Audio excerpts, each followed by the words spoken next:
Daniel Brooks stood in the doorway of the executive suite, resignation letter folded in his jacket pocket, watching the woman he'd loved in silence for 3 years laugh at something her new boyfriend said on speakerphone.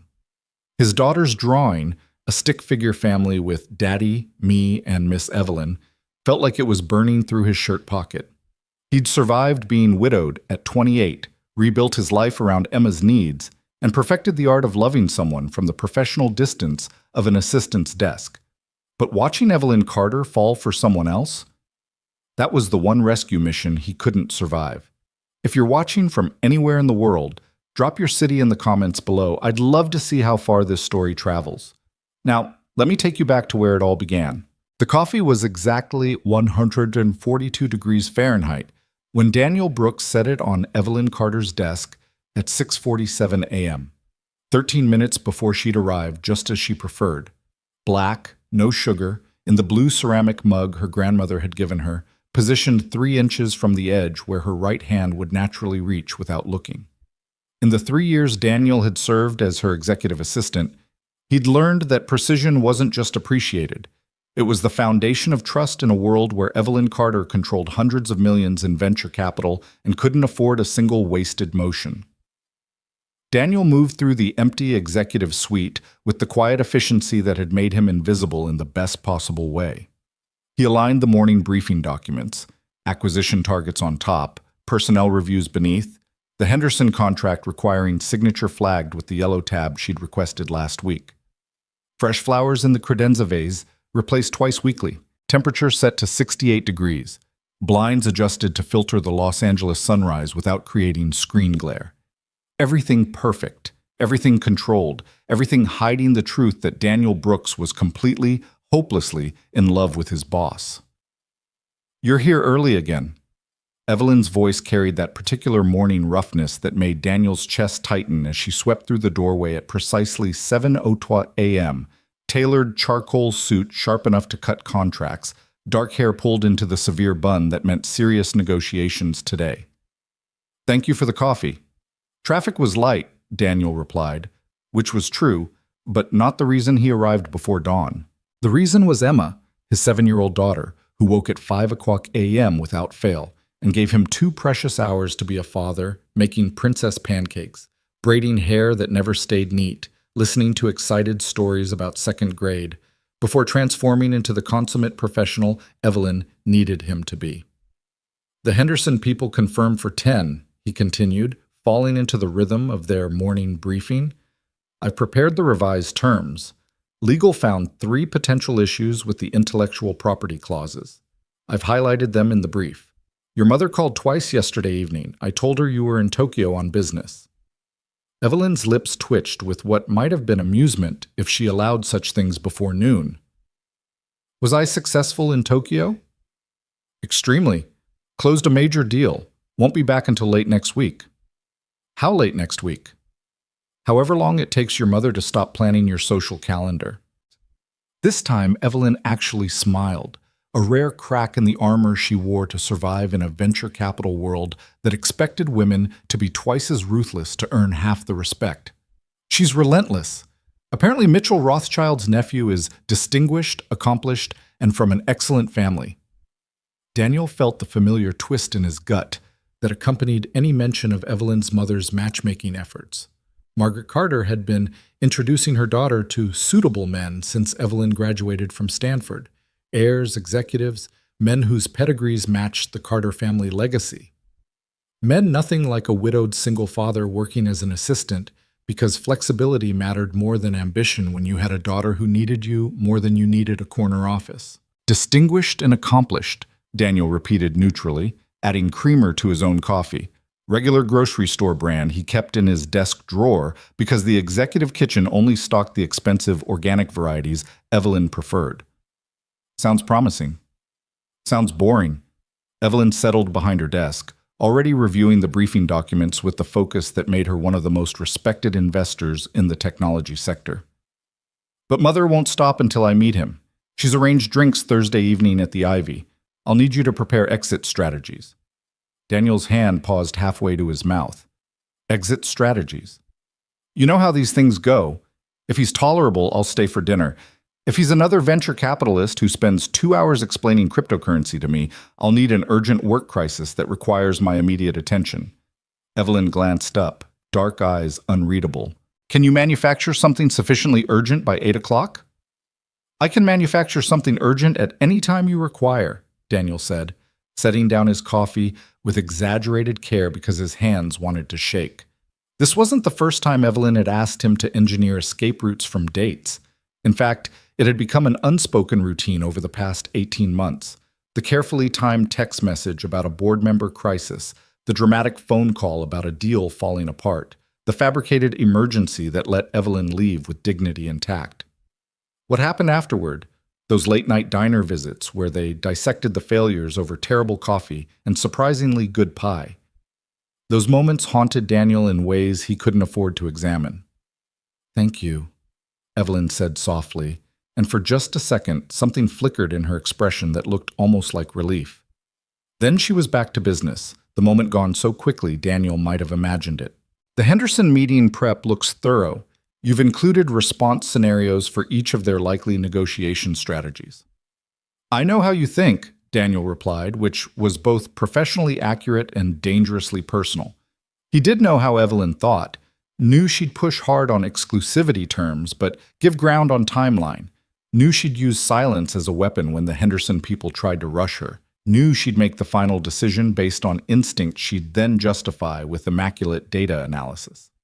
3 years of working 18 inches away from someone taught you their patterns, their preferences, their tells. 3 years of loving them from that same impossible distance taught you how to hide your heart behind perfect competence. "Daniel," Evelyn's voice stopped him as he turned toward the door. "Are you happy here?" The question landed like a stone in still water, ripples spreading in directions Daniel couldn't control. Happy? He was surviving. He was providing for his daughter. He was maintaining the careful balance between professional excellence and emotional devastation that defined his existence. "Of course," he said, because what else could he say? "Is there something you need that I'm not providing?" "No. You're—" Evelyn hesitated, and Daniel watched her search for words the way she did when a contract contained clauses that didn't quite fit her intentions. "You're exceptional at this job. I just wonder sometimes if you're challenged enough." "I'm challenged appropriately." Daniel kept his voice level, professional, giving nothing away. "The work is demanding and meaningful. I appreciate the opportunity." It was the correct thing to say. The safe thing.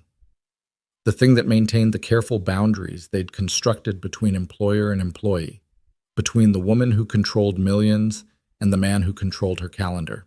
But as Daniel returned to his desk outside her office, he wondered what would have happened if he'd told the truth. That working for Evelyn was the sweetest torture he'd ever experienced, that every morning brought the joy of seeing her and the agony of knowing she'd never see him as anything more than the assistant who made her life easier, that he was challenged every single day by the monumental task of hiding how completely she'd captured his heart. His phone buzzed with a text from Emma's school. "Don't forget it's Princess Day. Emma is very excited about her costume." Right. Princess Day. Daniel had spent the previous evening hot-gluing synthetic jewels to a pink dress from the thrift store, creating a crown from cardboard and aluminum foil, listening to Emma's detailed explanation of which Disney princess she was embodying and why. The costume was currently hanging in his car, ready for after-school pickup. This was his reality. Venture capital by day, princess by evening. Board meetings and bedtime stories. Evelyn Carter's complicated world and Emma Brooks' simple joy. The life he'd built from the wreckage of losing Sarah, Emma's mother, to an aneurysm that gave no warning and left no time for goodbyes. "Mr. Brooks?" The voice belonged to James from IT, hovering uncertainly at Daniel's desk. "Ms. Carter requested diagnostic reports on the server migration. I have the preliminary data, but I wasn't sure about the presentation format she prefers." "Bullet points, no more than 2 levels deep, risks highlighted in red with mitigation strategies in adjacent columns," Daniel recited automatically. "Include a 1-page executive summary at the front. She'll read the summary first, then decide if she needs the detailed breakdown." James nodded gratefully. You always know exactly what she needs. That's the job, Daniel replied, but the words felt heavier than they should. The morning progressed with its usual controlled intensity. Daniel fielded calls, managed Evelyn's complex schedule, coordinated with department heads, and maintained the seamless operational flow that kept Carter Ventures running smoothly. He was good at this work, exceptional, even. Not because he had business school credentials or venture capital experience, but because he understood what truly mattered. Anticipating needs, eliminating friction, creating space for Evelyn to focus on decisions only she could make. It was the same skill set that made him a good father. Emma needed structure, attention, and someone who could anticipate when the tears were coming before they started. She needed a parent who noticed that her shoes were getting tight before her feet hurt, who remembered which snacks she'd decided she hated this week, who could tell from the pitch of her voice whether she was happy, excited, or anxious excited. Loving people meant learning their languages. Daniel was fluent in two, his daughter's and Evelyn Carter's. The Henderson meeting went well, Evelyn said hours later, appearing at Daniel's desk with the satisfied expression that meant she'd gotten exactly what she wanted. They agreed to our terms. We'll need a press release prepared. I'll send you the key points. I'll draft options for your review by end of day. Daniel made a note, then hesitated before adding, Congratulations, I know you've been working that deal for months. Couldn't have done it without your preparation. Evelyn's hand briefly touched his shoulder, a casual gesture that seared through Daniel's shirt like a brand. You anticipated every single objection they raised. It was like you were in the room.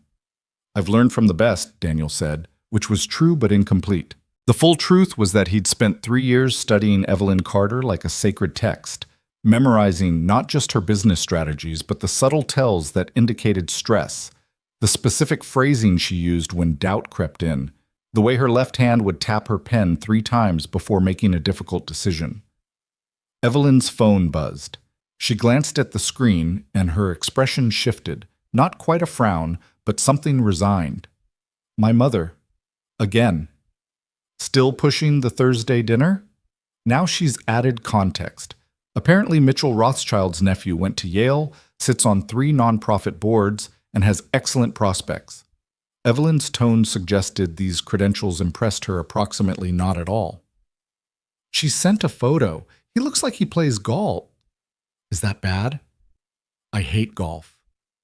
Evelyn studied the phone with the same analytical focus she brought to acquisition targets. But Mother believes compatibility is about shared social standing, not shared interests. In her world, love is a merger between appropriate families. Daniel's chest constricted around words he couldn't say. That love should be about someone knowing how you take your coffee, anticipating your needs before you articulate them, making you laugh after brutal meetings, showing up when you need rescue. That love should be about seeing someone completely, their brilliance and their vulnerability, their strength and their exhaustion, and choosing them anyway. Do you want me to prepare that exit strategy? He asked instead. Evelyn met his eyes, and for a suspended moment, Daniel saw something complicated there. Something that might have been longing, or might have been loneliness, or might have been his desperate imagination projecting what he wanted to see. Yes, she said quietly. Please. That Thursday evening, Daniel sat in his modest apartment with Emma asleep in her princess costume, despite his efforts to change her into pajamas, his phone positioned on the coffee table like a loaded weapon. Evelyn's text would come. It always did. And he'd respond with the fabricated crisis that gave her permission to leave. He hated this role. Hated being the person who facilitated her escape from men who weren't good enough for her, while knowing he'd never be good enough either. Hated the way his heart raced when her name appeared on his screen, summoning him to rescue her from situations he secretly celebrated failing. 8:47 p.m. His phone lit up. He's explaining blockchain. Send help. Daniel smiled despite himself, despite everything, and crafted the urgent text about a board member's unexpected concerns. 3 minutes later, Evelyn called. You're a lifesaver, she breathed, and Daniel could hear Los Angeles traffic in the background. He spent 45 minutes explaining cryptocurrency to me. To me. I've invested in 3 blockchain startups. Distinguished and accomplished, Daniel reminded her. Distinguished and condescending. Evelyn's frustration carried clearly through the phone. Are you at the office? I could use some real conversation. This was the dangerous part, the moment when professional boundaries blurred into something Daniel couldn't quite name.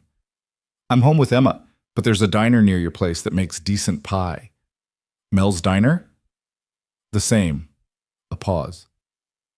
Give me 20 minutes? Daniel looked at his sleeping daughter, calculated the risk of waking her versus leaving her for the hour this would take, remembered Mrs. Chen next door, who'd offered backup childcare for emergencies. Was this an emergency? No. Was he going anyway? Yes. 20 minutes, he confirmed. Mrs. Chen was watching a Korean drama when Daniel knocked, and she waved away his apologies while scooping Emma into capable arms. You help that nice boss lady. Emma sleeps like rock. She not even know you gone. Mel's Diner occupied a corner that gentrification hadn't reached yet, serving coffee that could strip paint and pie that somehow transcended its humble origins. Evelyn was already there when Daniel arrived, having changed from her business armor into jeans and a Stanford sweatshirt that made her look younger, softer, more like the person she kept carefully hidden beneath executive polish. Thank you for coming, she said as Daniel slid into the booth across from her. I know it's late. Emma's asleep. My neighbor is a grandmother who says watching one more sleeping child is easier than watching television alone. Daniel ordered coffee from the waitress, who'd seen them here enough times to stop looking surprised. So, blockchain boy. Blockchain man, Evelyn corrected. He's 38, which apparently makes him mature and established according to my mother's criteria. She picked at the pie. Cherry tonight, which meant she was more frustrated than sad. Blueberry was for sad. He asked me what I do. I told him. He then explained venture capital to me for 15 minutes. Did you let him finish? I have manners. Evelyn's smile was sharp. Then I asked him about his work. He's in corporate law, mergers and acquisitions, told me it's very complex and demanding. As opposed to managing hundreds of millions in investments. Apparently that's different. Evelyn set down her fork. Daniel, can I ask you something honest? Daniel's pulse kicked up. Always. Do you think I'm intimidating? The question landed with unexpected weight. Daniel studied the woman across from him, brilliant, driven, capable of reading market trends and human nature with equal precision. Intimidating? Absolutely. Also lonely in ways she tried hard to hide. I think you're extraordinary, Daniel said carefully. I think most men are intimidated by competence they can't match. I think your mother keeps introducing you to men who measure success by pedigree instead of character. And I think... He stopped himself, the next words too dangerous. You think what? Evelyn leaned forward. I think the right person won't be intimidated. They'll be amazed. Daniel wrapped his hands around his coffee mug, anchoring himself to something physical while his heart tried to betray him. They'll see your brilliance and want to match it, not diminish it. They'll celebrate your success instead of feeling threatened by it. You're describing a fantasy. I'm describing what you deserve. Evelyn held his gaze, and Daniel watched something shift in her expression. Recognition, maybe, or curiosity, or something he couldn't name because naming it would require acknowledging the truth hanging between them like morning fog. How do you always know what to say? She asked softly. I pay attention, Daniel replied, which was the most honest thing he could offer without exposing himself completely.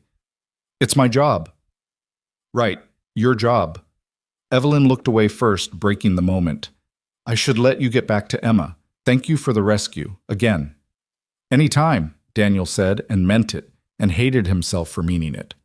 They split the pie, talked about nothing important, and carefully avoided discussing why this had become routine. These late-night meetings that felt like dates but weren't. This easy comfort that felt like intimacy but couldn't be. This growing dependence that felt like love but had no future.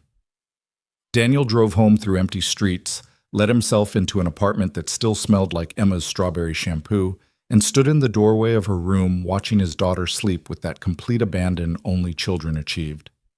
Her princess crown had slipped sideways. One arm was flung over the stuffed rabbit she'd named Princess Carrot. Her breathing was soft and even. This was his priority. This was what mattered. Emma needed stability, security, a father who was present and focused. She didn't need a father distracted by impossible feelings for a woman who lived in a different world.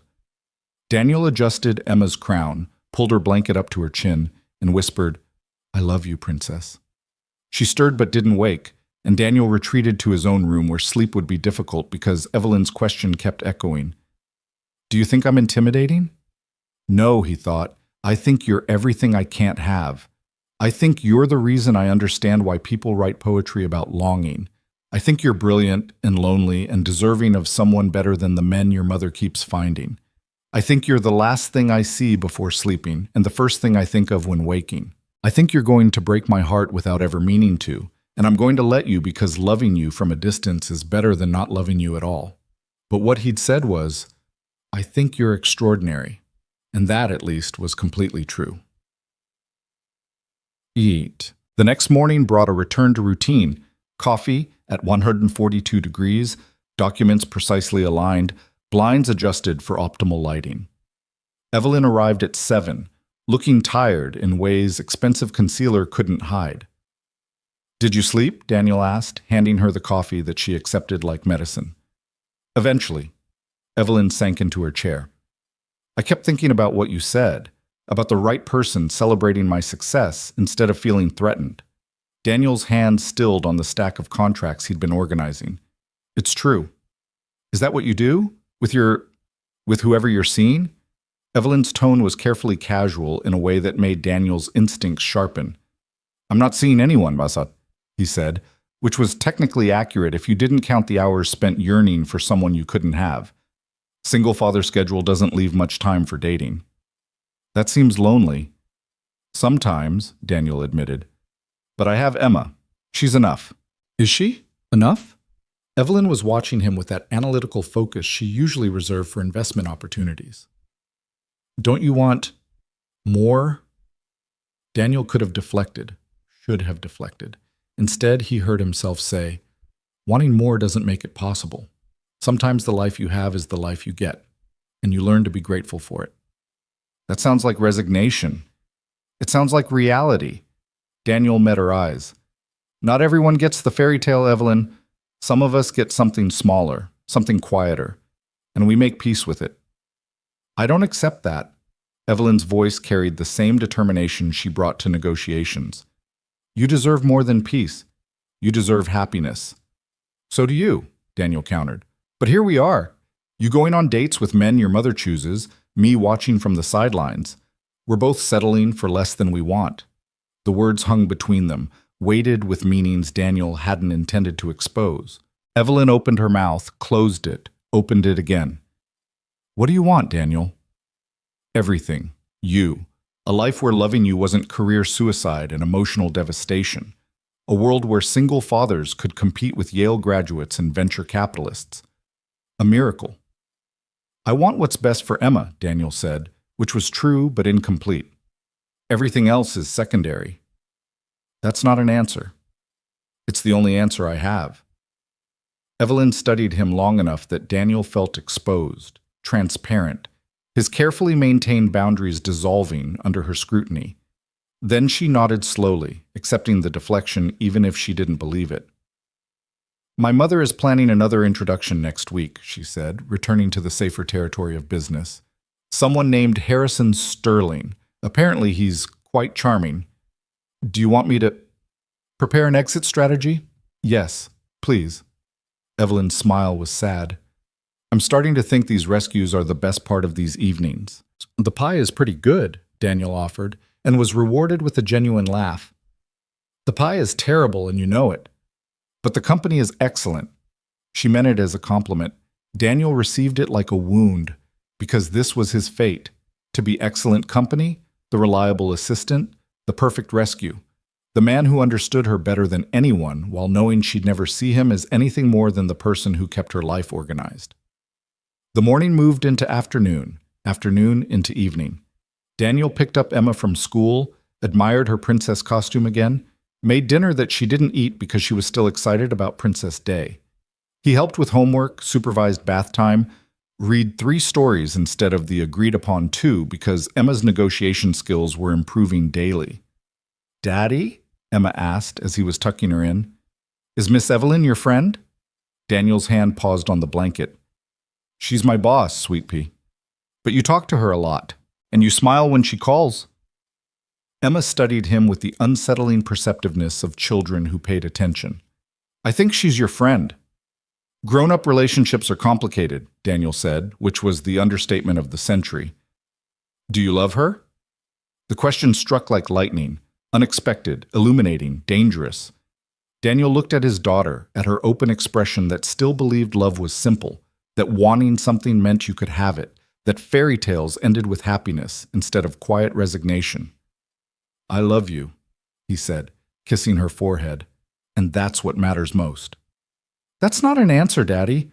She sounded so much like Evelyn that Daniel almost laughed. Sleep, Princess. We'll talk about complicated things when you're older. I'm 7 now. That's pretty old. Sleep, Daniel repeated, and Emma, sensing she'd pushed as far as she could tonight, finally closed her eyes. Daniel retreated to his bedroom where his phone showed a text from Evelyn. Thank you for today? For everything. You make impossible things manageable. He typed and deleted 5 different responses before settling on, that's what I'm here for. Professional, appropriate, completely dishonest. Because what he wanted to say was, I love you. I've loved you since the 3rd week of working for you when you stayed late to help me figure out Emma's health insurance. I love how you take your coffee and the way you tap your pen before big decisions. I love your brilliance and your loneliness and the way you laugh at my terrible jokes in diner booths at midnight. I love you in ways that are completely inappropriate for an assistant to love his boss, in ways that would destroy the professional relationship we've built, in ways that would leave me without income and Emma without stability. So I'll keep loving you silently, keep engineering your escapes from men who aren't good enough, keep being the excellent assistant who makes your impossible life manageable while my heart breaks a little more each day. But what he'd sent was, that's what I'm here for. And somewhere in Los Angeles, in a penthouse apartment Daniel had never seen, Evelyn Carter read those words and felt something she couldn't quite name. Gratitude, maybe, or disappointment, or the first stirrings of a realization she wasn't ready to face. The next week brought Harrison Sterling, charming as advertised, insufferable as expected, and swiftly dispatched via a manufactured crisis about a Tokyo investor threatening to pull funding.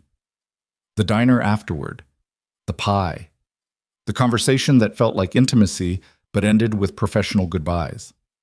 Then came Marcus Ashford, Richard Pemberton, Christopher Wang, a parade of suitable men, each carefully chosen by Margaret Carter to meet criteria that had nothing to do with whether her daughter would actually be happy. Each date ended the same way. Evelyn's text, Daniel's rescue, the diner, the pie. The growing sense that they were both trapped in patterns neither knew how to escape. I'm starting to wonder if I'm the problem, Evelyn said one night in late September, pushing blueberry pie around her plate with uncharacteristic listlessness. Maybe I'm too picky, too demanding, too much. You're not too much, Daniel said firmly. You're exactly enough. Those men are too little. You always say that. I always mean it. Evelyn looked up, and Daniel saw exhaustion there. Not from work, but from the endless cycle of disappointing dates and maternal pressure, from performing competence in a male-dominated field while being told she needed to soften herself to find love, from wanting connection while being surrounded by people who wanted to diminish her. What if the right person doesn't exist? She asked quietly. What if I'm looking for something impossible? Then you're better off alone than settling for less than you deserve. Daniel reached across the table, catching himself before his hand could cover hers, maintaining that last essential boundary even as everything else blurred. But I don't think you're looking for something impossible. I think you're looking in the wrong places. Where should I be looking? Right here, Daniel thought. I'm right here. I've always been here. I don't know, he said instead, but I know you'll find it when you stop letting your mother choose. She means well. I'm sure she does, but meaning well doesn't mean understanding what you need. Daniel pulled his hand back to safe territory around his coffee mug. Your mother wants you to marry someone who looks good on paper. You need someone who sees the person beneath the credentials. Someone like you see me? The question was innocent, conversational, devastating. Daniel forced himself to hold her gaze. I see you because it's my job to pay attention. The right person will see you because they can't help but look. That's poetic. It's true.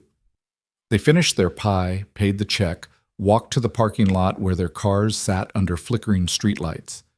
These partings were getting harder, each goodbye feeling more weighted, each moment of separation requiring more effort to maintain appropriate professional distance.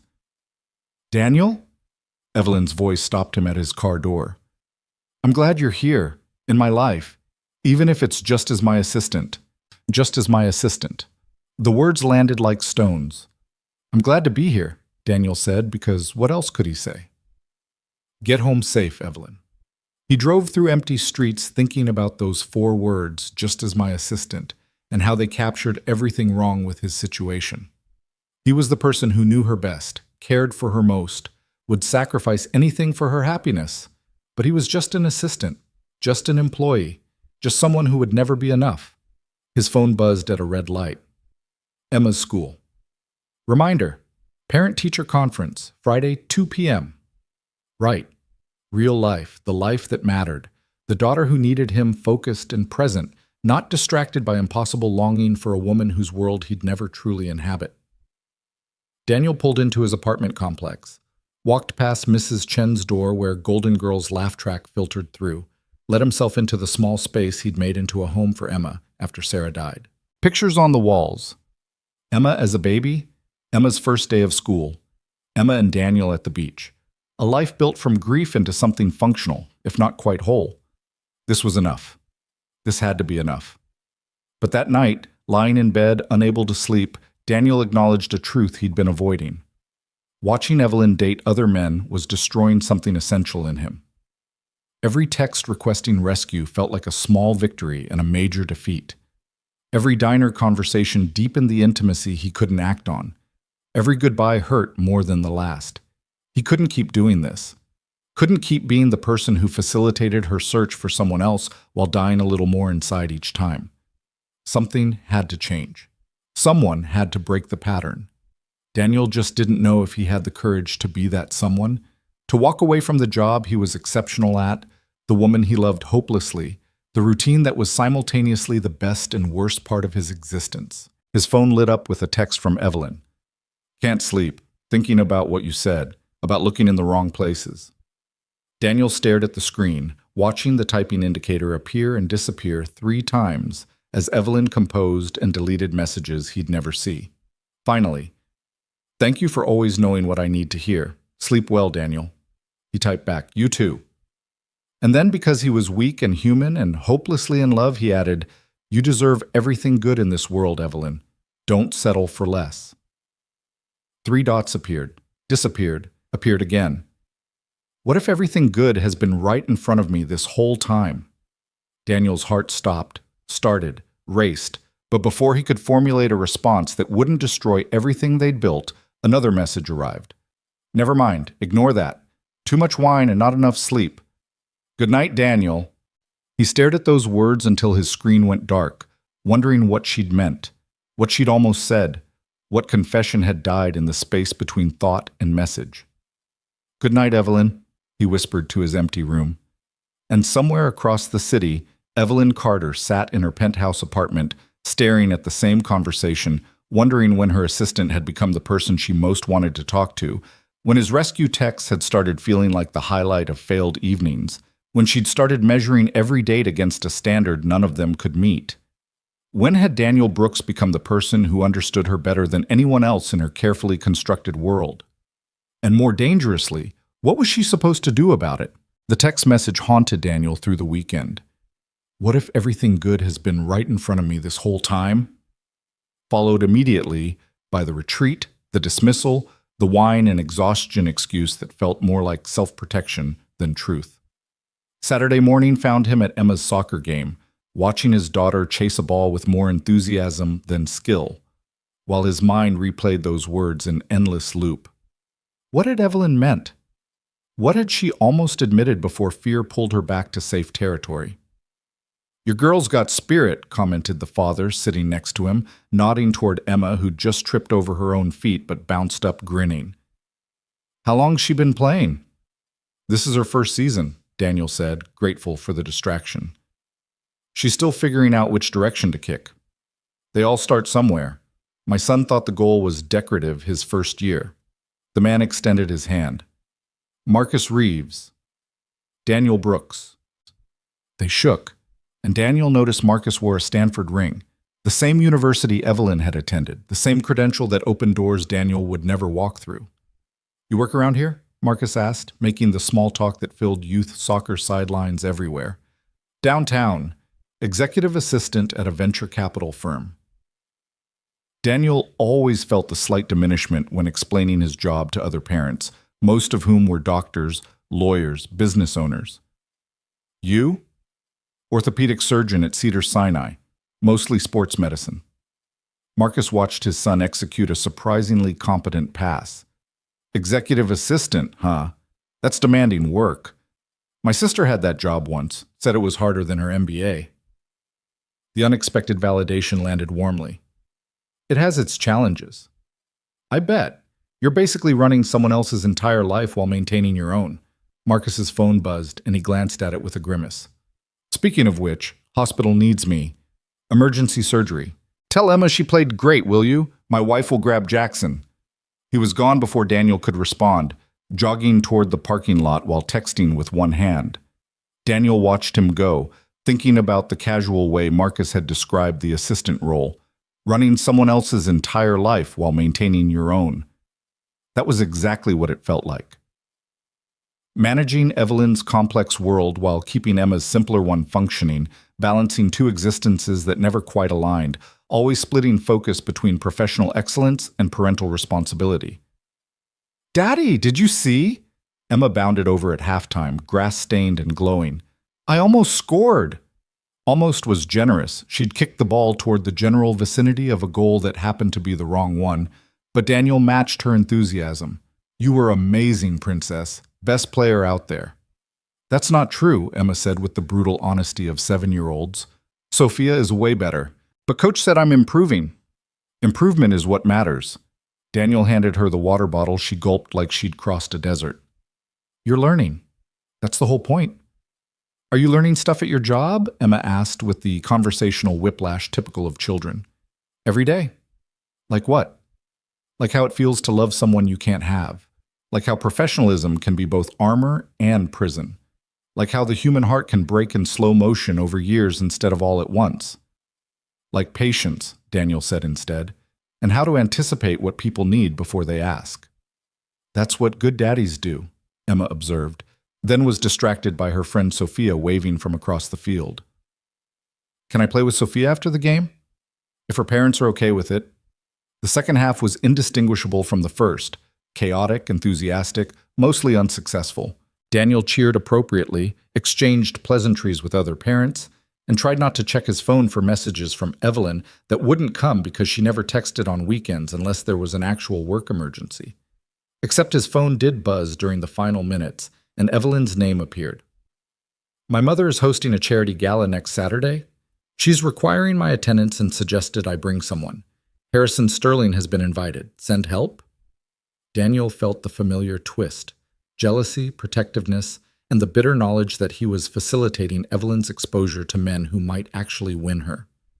Harrison had been the charming one, the one Evelyn had dismissed as trying too hard, but who hadn't done anything objectively wrong. He typed back, "What kind of help?" "The kind where you attend as my +1 and run interference?" Daniel's fingers froze over the keyboard. A charity gala? With Evelyn? In front of her mother and the entire Los Angeles social elite? That wasn't a rescue mission. That was theater, performance, a public declaration of something that didn't exist. "I don't have a tuxedo," he wrote, which was both true and a coward's deflection. "I'll arrange one. Please, Daniel. I can't face that alone." He should have said no. Should have maintained boundaries, preserved professionalism, protected himself from the exquisite torture of pretending to be Evelyn's date while knowing it meant nothing beyond convenience. "What time?" he typed instead. 7 p.m. You're a lifesaver. Daniel pocketed his phone and watched Emma celebrate the game's end with her teammates despite their 6-0 loss, because at 7 years old, participation mattered more than victory. He wished adult life worked the same way. that showing up and trying hard was enough, that losing with dignity earned the same rewards as winning. But adult life gave you charity galas where you played a role for someone else's benefit, while your own heart broke quietly in the background. "Daddy, you look sad," Emma observed as they walked to the car, her hand small and grass-stained in his. "Did something bad happen?" "No, sweet pea. Nothing bad." "Then why sad?" "Because I'm an idiot who agreed to torture myself at a fancy party. Because I love someone I can't have and keep making choices that make it worse. Because being the person who's always there means watching someone else potentially fall in love with Harrison Sterling while I stand nearby in a borrowed tuxedo." "Just thinking about work," Daniel said. "Miss Evelyn again?" Daniel looked down at his daughter, at her knowing expression that suggested she understood more than he'd credited. "What makes you say that?" "You always get that face when it's about her." Emma swung their joined hands. "The face that's happy and sad together." "That's very observant." "I'm 7 now. I notice things." Emma was quiet for a moment, then added, "I like Miss Evelyn. She's nice and pretty, and she looks at you funny sometimes." Daniel's heart stuttered. "Funny how?" "Like how Mrs. Chen looks at Mr. Chen in their wedding picture, like you're something special." Emma climbed into her car seat with practiced efficiency. "Do you think Miss Evelyn likes you?" "She likes that I'm good at my job," Daniel said carefully, buckling her in. "That's different from the kind of liking you mean." "But what if it's not different? What if it's the same?" From the mouths of babes came questions that demolished carefully constructed defenses. Daniel smoothed Emma's hair, stalling. "The adult world is complicated, Princess. Sometimes people can't be together even if they like each other." "Why not?" "Because of jobs and rules and the way society works." "That's stupid," Emma declared. "If people like each other, they should just be together, like in fairy tales." "Real life isn't a fairy tale." "It could be if grown-ups weren't so scared all the time." Emma pulled out her tablet, conversation apparently concluded from her perspective. "Can I watch Frozen?" Daniel started the car, thinking about fear. Emma was right. He was scared. Scared of losing his job, scared of disrupting Emma's stability, scared of exposing his feelings and facing Evelyn's inevitable gentle rejection, scared of the aftermath when working together became impossible, and he had to find new employment while explaining to his daughter why they couldn't see Miss Evelyn anymore. Fear was practical. Fear was smart. Fear kept you employed and your child's life stable. Fear also kept you trapped in patterns that slowly eroded your soul. The week crawled towards Saturday with painful anticipation. Daniel threw himself into work, reorganizing Evelyn's entire schedule for Q4, preparing materials for 3 different board meetings, coordinating a complex due diligence process for a potential acquisition.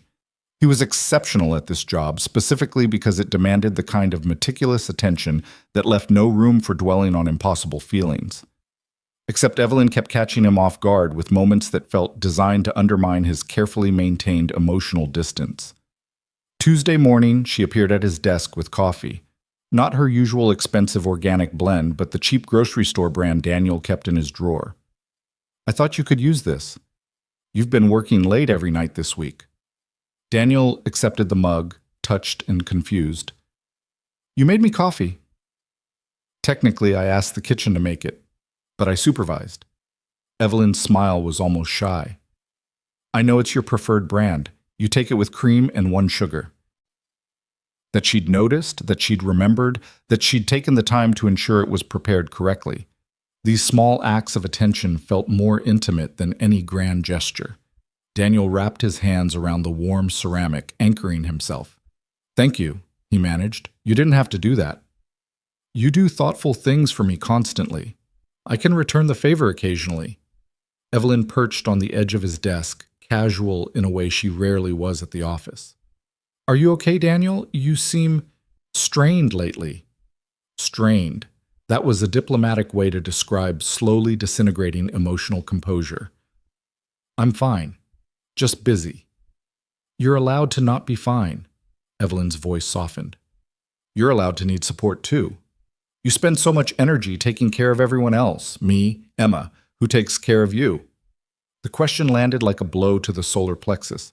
Who took care of Daniel Brooks? No one. That was the unspoken contract of single parenthood and service work. You held everyone else up while hoping your own foundation didn't crumble. I manage, he said. That's not the same as being cared for. Evelyn was watching him with that analytical focus turned gentle, seeing through his deflections. I worry about you sometimes. You're so busy being strong for everyone else. Someone has to be. Does it have to be only you, though? Evelyn reached out, and for a suspended moment Daniel thought she might touch his hand, breach that final boundary they'd both carefully maintained. Instead, she gestured at the overflowing work on his desk. Is this all for me? Am I working you too hard? The work is fine. I like being busy. Busy is one thing. Overwhelmed is another. Evelyn stood, the moment passing. If you need help, if you need time off, if you need anything, tell me, please. You're too valuable to burn out. Valuable. The word caught in Daniel's chest, professional praise when he wanted something entirely different. I'll keep that in mind, he said. And Evelyn returned to her office, leaving Daniel with cooling coffee and the ghost of almost touch lingering like promise or torture or both. Wednesday brought the tuxedo, delivered to his apartment by a service Evelyn had arranged, fitting perfectly because, of course, she knew his measurements, had probably memorized them along with his coffee preferences and work patterns and every other detail that made him effective at his job. Emma found him trying it on that evening, standing in front of their small bathroom mirror attempting to figure out the bow tie. Daddy, you look fancy! She bounced with excitement. Are you going to a ball, like in Cinderella? Sort of. It's a work event, a fancy party where I need to look professional. Is Miss Evelyn going? Emma asked with the laser focus of a prosecutor. Yes, it's her mother's event. So you're going together? Emma's eyes went wide. Like a date? Like a work obligation, Daniel corrected, but his daughter's romantic interpretation hung in the air, tempting and dangerous. You should bring her flowers, Emma advised seriously. In movies, boys always bring flowers on dates. It's not a date, Sweet Pea. But if it was, you'd bring flowers, right? Emma wasn't letting this go. What kind does she like? Daniel thought of the flowers he replaced twice weekly in Evelyn's office. White roses, always elegant and classic. White roses, he heard himself say. But I'm not bringing her flowers because it's not that kind of event. Grown-ups make everything so complicated, Emma sighed, sounding 40 instead of 7. If you like someone and you're going to a fancy party together, that's a date, even if you say it's work. From the mouths of babes came uncomfortable truths, Mrs. Chen agreed to watch Emma Saturday night with the knowing smile of a grandmother who'd seen this pattern before. You have good time at fancy party. Maybe tell pretty boss lady how you feel, yes? It's a work event, Mrs. Chen. Everything work event until suddenly it not. She shooed him toward the door. Go, be brave. Emma and I watch movies, eat popcorn. You worry about yourself for once. Daniel drove to Evelyn's penthouse in the same downtown building that housed Carter Ventures, the tuxedo feeling like costume armor as he rode the elevator to the 23rd floor. He'd never been to her personal residence, had maintained that boundary carefully, but she'd texted the address with easier if we arrive together. My mother will make a scene about Harrison otherwise. The door opened before he could knock. Evelyn stood framed in golden light, wearing a floor-length emerald gown that transformed her from CEO to something out of classic Hollywood glamour. Her hair was loose for once, falling in dark waves past her shoulders. Diamond earrings caught the light. She was devastating. Hi, she said, and Daniel watched her eyes widen slightly as she took in the tuxedo, the careful grooming, the transformation of her assistant into something approximating the men she usually encountered at these events. You look... wow. So do you, Daniel managed, which was catastrophically inadequate. She looked like every fantasy he'd ever had about what they could be if the world was different, if he was someone else, if loving her was allowed. Come in for a minute? I'm still working on these impossible earrings. Evelyn stepped back, and Daniel entered a space that was quintessentially her, modern and sophisticated, floor-to-ceiling windows showcasing the Los Angeles skyline, art that meant something instead of just filling space, Books everywhere because Evelyn consumed information the way other people breathed. Here. Daniel moved behind her before thinking better of it, his fingers steady on the delicate clasp she'd been fumbling. Hold still. He could feel her breath catch, could smell her perfume, something subtle and expensive that he'd noticed for 3 years without ever being this close to its source. His fingers brushed her neck and Evelyn shivered. Cold? He asked, voice rougher than intended. No. Barely a whisper. The opposite. Daniel finished with the earring but didn't immediately step back. For a suspended moment they were frozen, his hands near her shoulders, her back to his chest, the moment balanced on the knife edge between professional and something that would change everything. Daniel, Evelyn started to turn. We should go, Daniel interrupted, stepping away before courage or stupidity made him do something unforgivable. Don't want to be late. He saw something flash across Evelyn's face. Disappointment maybe, or relief, or frustration. She collected her clutch, her armor of composure settling back into place. Thank you for doing this, she said as they headed to the elevator. I know it's beyond your job description. Everything we do is beyond job descriptions at this point, Daniel replied, and let the truth of that statement hang unanswered. The charity gala occupied a converted warehouse in the arts district, transformed by money and taste into something approaching magical. White flowers everywhere, string lights creating constellations, a chamber orchestra playing something classical and elegant. The crowd was exactly what Daniel expected.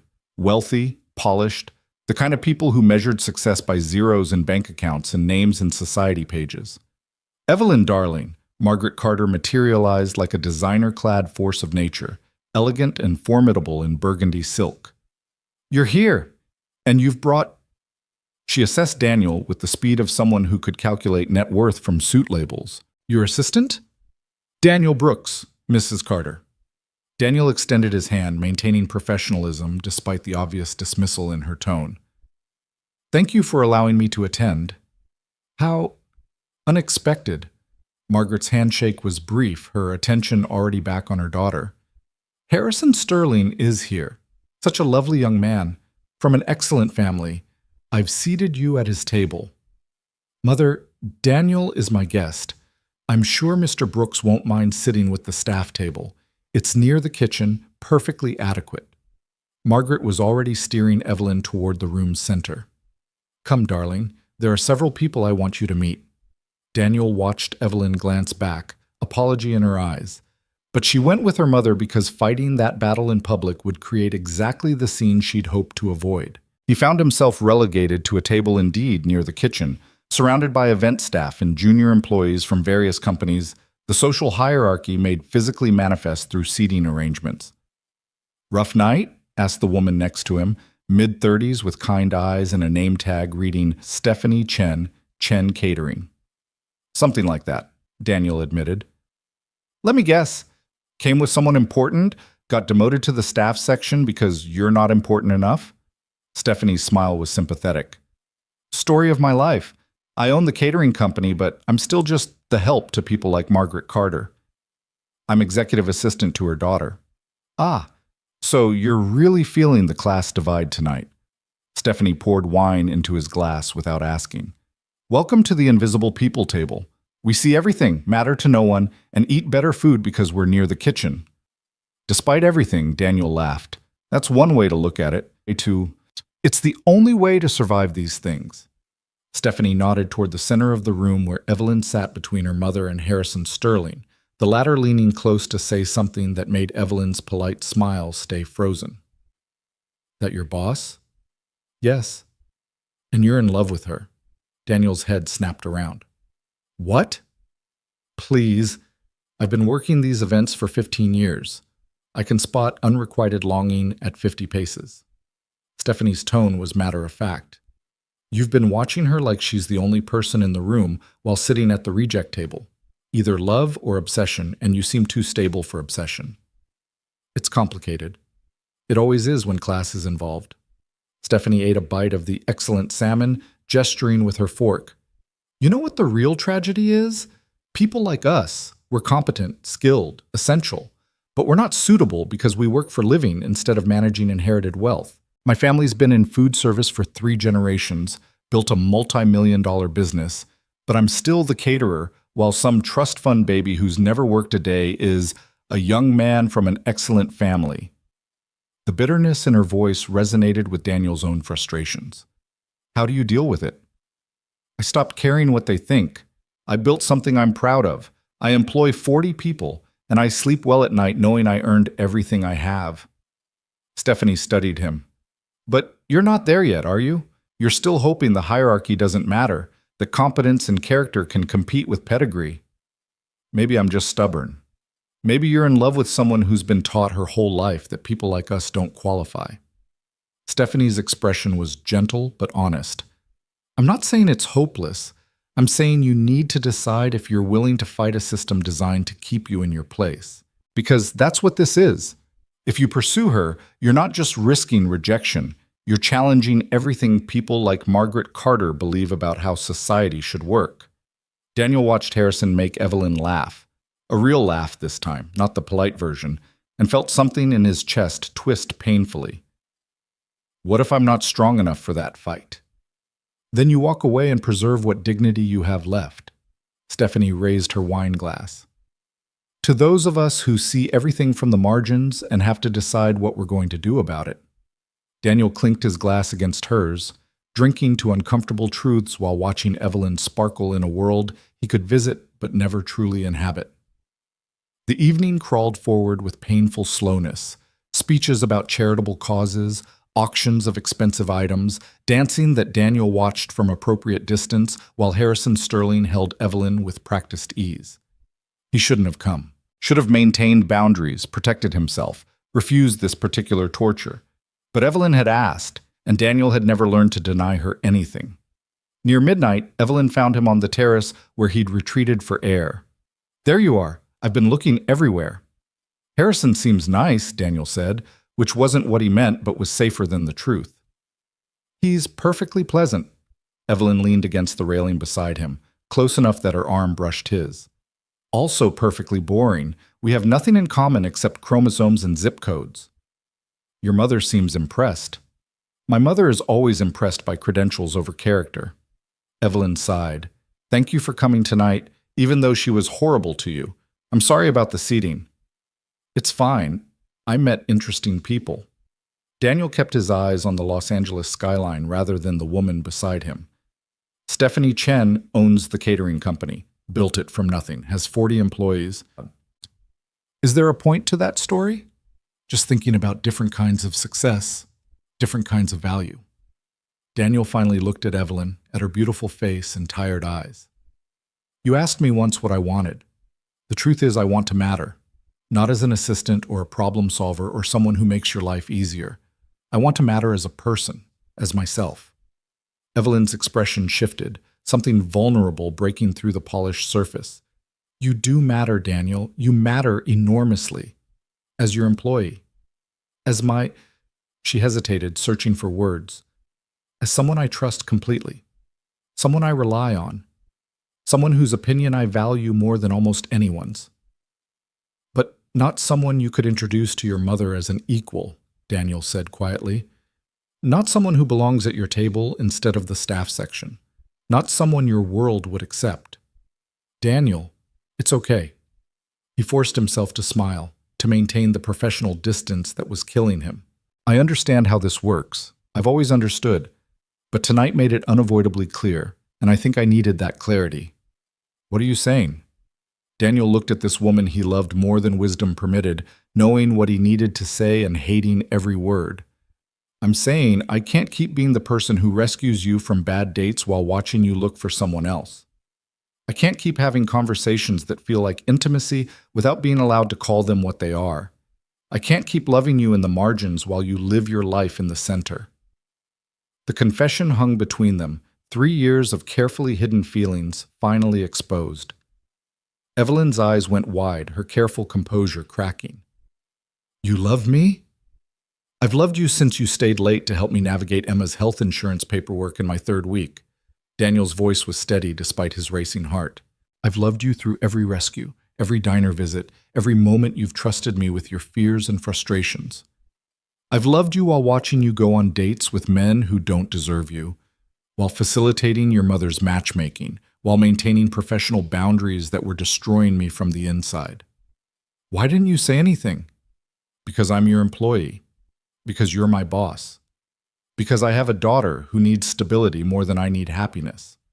Because the world doesn't work the way Emma thinks it should, where liking someone means you can just be together. Daniel stepped back, creating physical distance to match the emotional chasm between them. But I can't do this anymore, Evelyn. I can't keep being close enough to love you and far enough away that it doesn't matter. It matters, Evelyn whispered. Daniel, of course it matters. Evelyn, darling, Margaret Carter's voice shattered the moment. Harrison is leaving. Come say goodbye properly. Evelyn looked between Daniel and her mother, torn between worlds, and Daniel saw her make the choice. Duty over risk, convention over courage. She straightened her spine, pulled her armor back into place. We'll talk about this Monday, she said to Daniel, then followed her mother back to Harrison Sterling's waiting figure. Daniel stood on the terrace, watching her go, watching her slip back into the life she was expected to lead, and knew with absolute certainty that Monday's conversation would end with his resignation. Because he'd exposed everything, made the working relationship impossible, forced a choice he couldn't win. He'd loved her honestly finally, and lost her completely in the process. The drive home was a blur. Mrs. Chen took one look at his face and asked no questions, just patted his shoulder with grandmotherly sympathy. Emma was asleep on the couch, and Daniel carried her to bed, tucking her in with the careful attention of someone clinging to what remained solid in a shifting world. Love you, Daddy, Emma murmured without waking, and Daniel felt his composure finally crack. Love you too, Princess. More than anything. Because that was true. Emma was his priority, his purpose, his reason for choosing stability over risk. She deserved a father who could provide consistently, who didn't gamble their security on impossible feelings. But standing in her doorway watching her sleep, Daniel let himself acknowledge what he'd lost. Not just a job, but the person who'd become essential to his daily existence. The woman whose presence made even mundane tasks feel meaningful, the impossible dream he'd carried for 3 years. Monday would bring consequences. Monday would bring endings. But tonight, Daniel let himself grieve for what he'd finally admitted and could never have. His phone buzzed. Evelyn, I can't stop thinking about what you said. Daniel stared at the screen, exhausted and exposed and done with half measures. He typed, neither can I. But thinking about it doesn't change reality. I'll have my resignation on your desk Monday morning. 3 dots appeared. Disappeared. Appeared again. Finally. Don't. Please. We need to talk. There's nothing left to say, Daniel wrote. I love you. You need someone your world will accept. I need to move on before this destroys me. Those are the facts. What if I don't want someone my world accepts? What if I want you? Daniel's breath caught. His hands trembled. The words on his screen seemed impossible, a fantasy projected from desperate hope rather than reality. You don't mean that, he typed. Tomorrow you'll realize how complicated it would be. Me working for you, your mother's judgment, the professional implications. You'll see all the reasons why this is impossible, and you'll pull back like you did with that text about wine and exhaustion. I meant that text, Evelyn wrote. Everything good has been right in front of me. You've been right in front of me.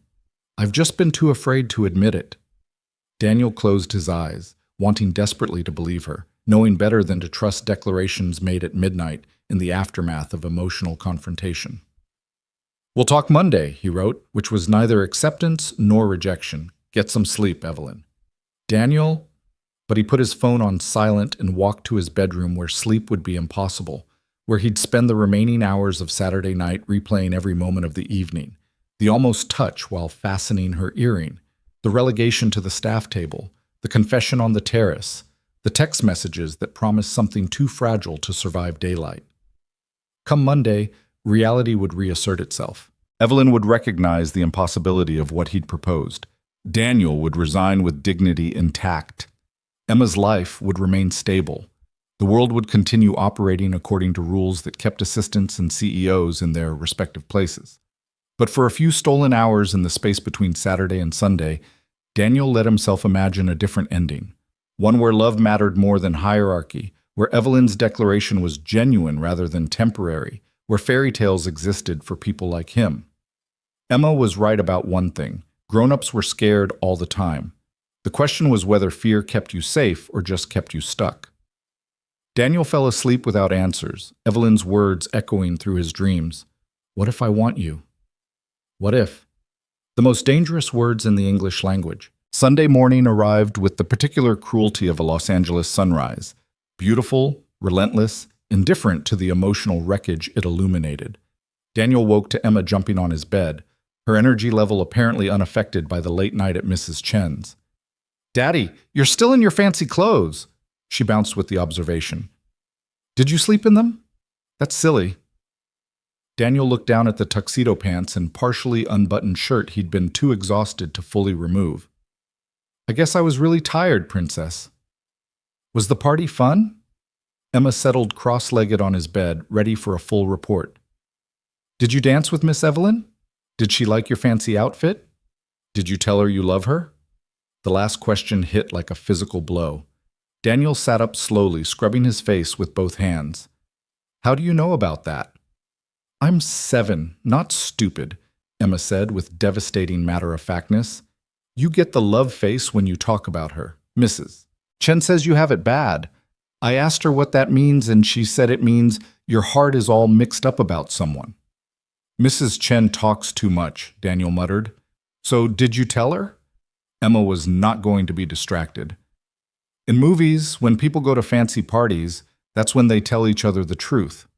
Daniel thought about the terrace, the confession, Evelyn's shocked expression, and the text messages that followed.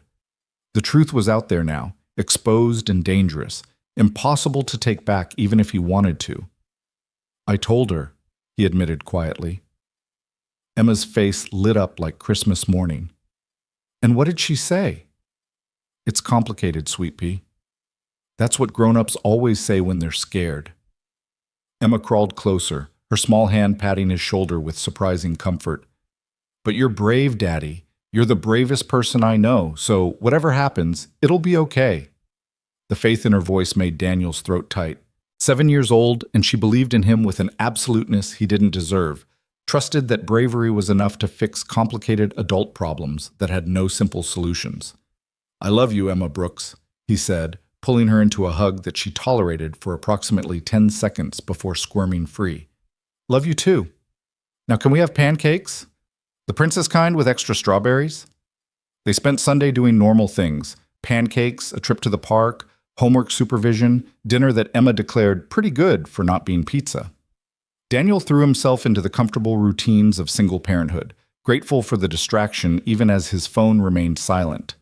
No texts from Evelyn, no calls, no follow-up to the midnight declarations that had felt monumental in the moment but seemed increasingly fragile in daylight's harsh assessment.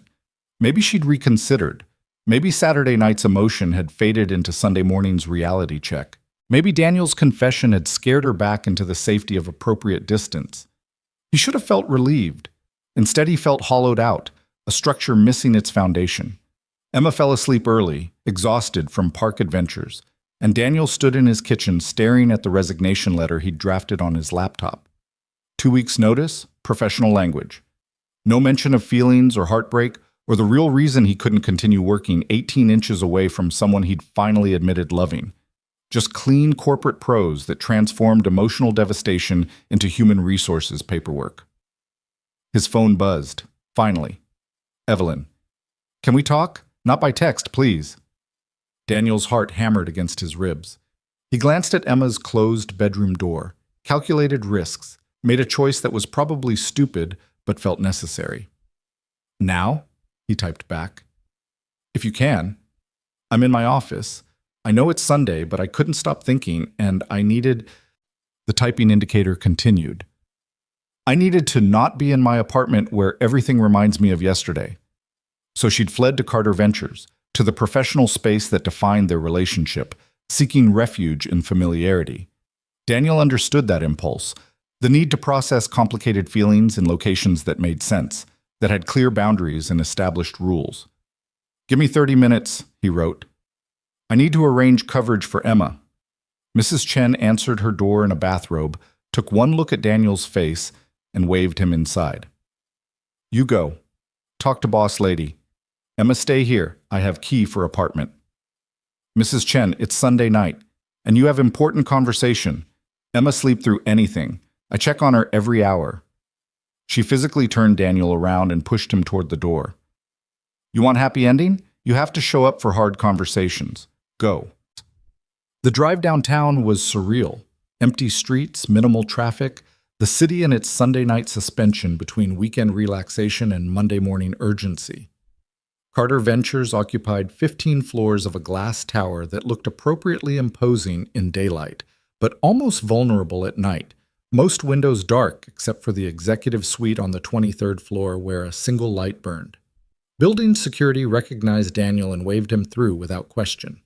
The elevator ride felt endless, each floor a countdown to a conversation that would either change everything or destroy what remained. Evelyn was standing at her office window when Daniel entered, still wearing jeans and the Stanford sweatshirt from their diner visits, her hair pulled back in a ponytail that made her look younger and less armored than usual. She turned when she heard him, and Daniel saw exhaustion and something else. Fear, maybe, or hope, or the complicated tangle of both. "Thank you for coming," she said quietly. "I know it's late, and you have Emma. Mrs. Chen is watching her."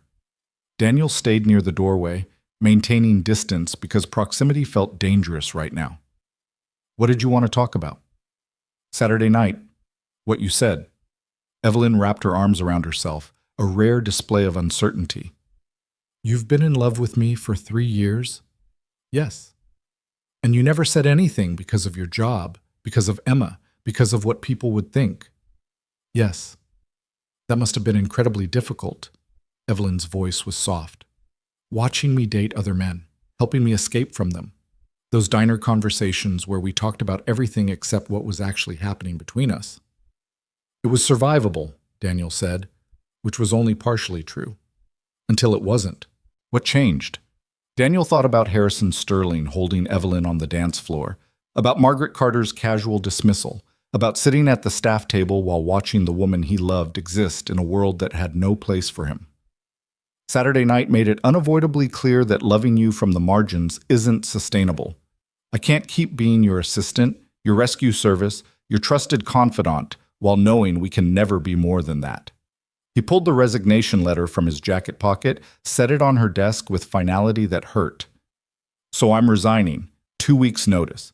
I'll help transition my responsibilities to whoever you hire as replacement." Evelyn stared at the envelope like it contained something poisonous. "I don't want a replacement. You need one. This situation is untenable. Because you love me. Because I love you, and you need to find someone your world will accept, and I need to move on before this destroys me completely."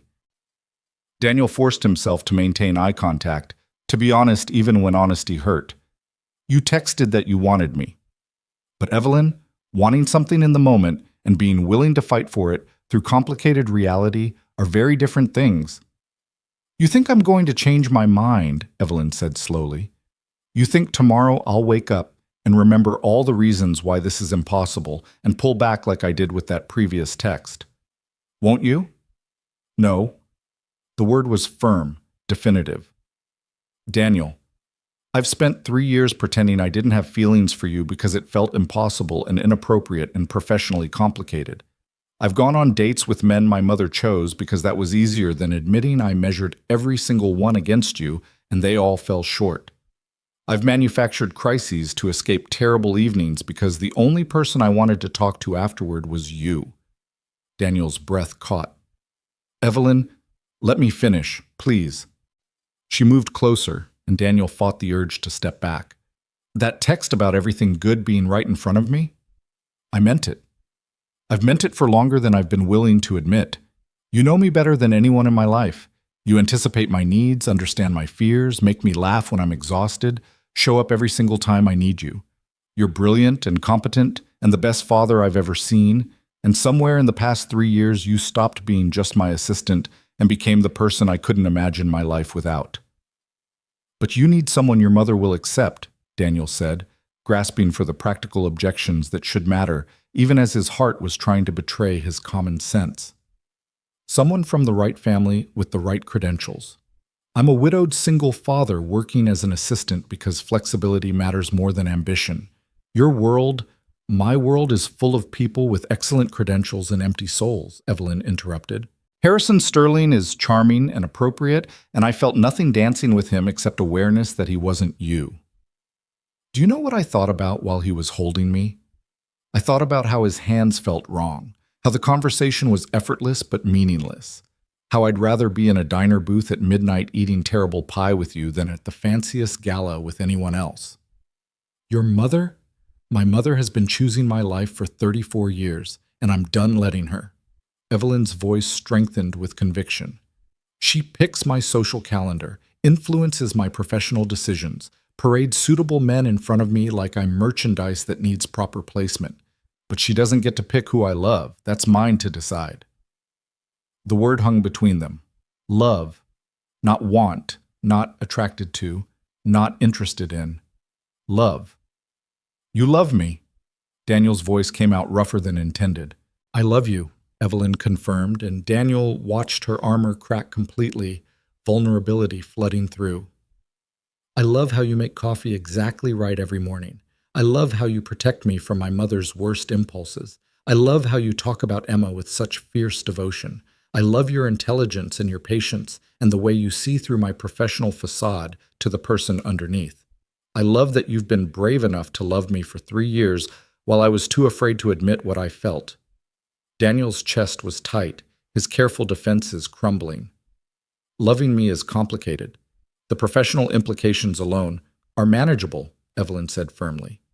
You're right that this working relationship is untenable now, but not because you need to leave, because I need to fix the power dynamic that's been preventing us from being honest. What does that mean? It means you're not just an executive assistant. You never have been. Evelyn moved to her desk, pulled out a folder Daniel recognized, the organizational charts he'd prepared last month. You've been functioning as my chief of staff for 2 years. You manage operations, coordinate between departments, make strategic decisions I trust implicitly. You've essentially been doing director-level work for assistant-level recognition. Daniel blinked. I don't have the credentials for director-level positions. You have 3 years of exceptional performance and my complete confidence in your abilities. That's better than credentials. Evelyn opened the folder, showing him documents he'd never seen. I've been working with HR for 6 months on a reorganization proposal, creating a chief of staff position that properly reflects your contributions. Salary commensurate with the role, benefits, everything official. I was planning to present it to you next quarter. 6 months? Daniel's mind was reeling. You've been planning this for 6 months? I've been trying to fix the inequality in our professional relationship for 6 months, Evelyn corrected. Because even before Saturday night, I knew something had to change. You deserve recognition for what you contribute. You deserve a title that reflects your value. You deserve— She hesitated. You deserve to be seen as my equal, not my subordinate. A title doesn't change the fundamental dynamics, Daniel said, even as hope was trying to take root. Your mother will still see me as the help. Society will still judge us. Probably, Evelyn agreed, but I don't care anymore. I've spent 34 years living for other people's approval, and it's made me successful and miserable.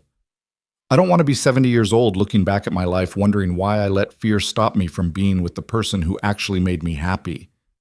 Daniel wanted to believe her, wanted to trust that love could overcome practical obstacles, that Evelyn's determination could withstand maternal pressure and social judgment and the 1,000 small ways the world would resist their relationship. But he had more than himself to consider. What about Emma? He asked quietly. If this doesn't work, if we try this and it falls apart, she loses you too. She already asks about you constantly, draws pictures of us together, thinks you're part of our life. If I let her believe that's possible and then it ends badly. It won't end badly, Evelyn said with conviction Daniel envied. You can't promise that. Nobody can. Daniel's voice cracked slightly. Sarah's death taught me that stability is more valuable than happiness. Emma needs security more than I need romance. If loving you means risking the structure I've built for her, then let's build something stronger together. Evelyn closed the distance between them, close enough that Daniel could smell her perfume and see the determination in her eyes. I'm not asking you to risk Emma's security. I'm asking you to trust that we can create something stable and real that includes all three of us. I'm asking you to believe that love doesn't have to be a risk. It can be a foundation. You make it sound simple. It's not simple. It's terrifying. Evelyn's hand lifted, hovering near Daniel's face, asking permission. But simple isn't what I want. I want complicated and messy and real. I want Sunday morning pancakes and princess costumes and late-night conversations about things that actually matter. I want you, Daniel. All of you. Not just the professional competence, but the person underneath, the father who braids his daughter's hair wrong, the man who drinks cheap coffee, the person who's been brave enough to love me when I didn't deserve it. You've always deserved it, Daniel whispered, and finally let himself touch her, his hand covering hers against his cheek. You've always deserved someone who saw you completely. Then stop trying to protect me from yourself. Evelyn leaned closer, and Daniel stopped thinking about power dynamics and professional implications and maternal disapproval. Stop deciding I'm better off with someone appropriate. Let me choose you. Let me love you back. Evelyn, she kissed him before he could finish the objection, and Daniel's careful control shattered completely. 3 years of restrained longing poured into that kiss. 3 years of wanting and denying and loving from impossible distance. Her hands slid into his hair, his arms circled her waist, and for suspended moments nothing existed except this. The taste of her, the feel of her, the reality of being held by someone he dreamed about for so long it had stopped feeling possible. When they finally broke apart, both breathing hard, Evelyn's forehead rested against his. Still think this is a bad idea? She murmured. Probably. Daniel's hands were shaking against her back. But I've never wanted to be wrong about something more in my entire life. Then be wrong with me. Evelyn pulled back enough to meet his eyes. Take the chief of staff position. Let's figure out the professional restructuring so we're not violating any ethical guidelines. Introduce me to Emma as something more than your boss. Give this a real chance instead of running because you're afraid. I'm terrified, Daniel admitted. Terrified of failing you. Terrified of disrupting Emma's stability. Terrified that your mother will make this impossible, or that I'm not enough for your world, or that I'll wake up and realize this was temporary emotion rather than sustainable reality. Those are all valid fears, Evelyn said gently. But Daniel, fear of failure isn't a good enough reason to not try. You've built an entire life around protecting Emma from potential pain. But what are you teaching her if you model choosing fear over courage? If you show her that love isn't worth risk? The words hit hard because they were true. Emma believed in fairy tales, believed grown-ups were too scared, believed that liking someone meant you should just be together. What message did it send if Daniel taught her that practical considerations mattered more than emotional truth? She drew a picture last week, Daniel heard himself say. The three of us. Daddy, me, and Miss Evelyn. She labeled it, my family. Evelyn's eyes went suspiciously bright. She did? She's been hoping for this longer than I've been willing to admit it was possible. Daniel's throat was tight. If we do this, if we try this and it fails, I'm not just breaking my own heart, I'm breaking hers too. Then we don't fail, Evelyn said simply. We work at it, we communicate, we build something strong enough to handle complications. Because Daniel, I'm not interested in temporary. I'm not looking for a romance that fizzles when reality gets hard. I want partnership. I want building a life together. I want... She stopped, swallowed. I want everything with you. If you'll let me. Daniel looked at this brilliant, determined woman who'd somehow decided he was worth fighting for, who wanted to restructure professional hierarchies and defy maternal expectations and build something real despite legitimate obstacles. And he thought about Emma's drawing, about her faith that love should be simple, about Mrs. Chen's insistence that happy endings required showing up for hard conversations. He thought about 3 years of loving Evelyn in secret, 3 years of perfect professionalism, hiding desperate longing, 3 years of wondering if he'd regret safety more than he'd regret risk. Okay, he whispered. Okay? Evelyn's voice was uncertain, hopeful. Okay, I'm terrified, and this is probably complicated, and your mother is going to hate me, but okay. Daniel pulled her closer, anchoring himself in her solid reality. I want to try. I want to believe we can make this work. I want to stop loving you from a distance and start figuring out what it means to love you honestly. Evelyn's smile was radiant.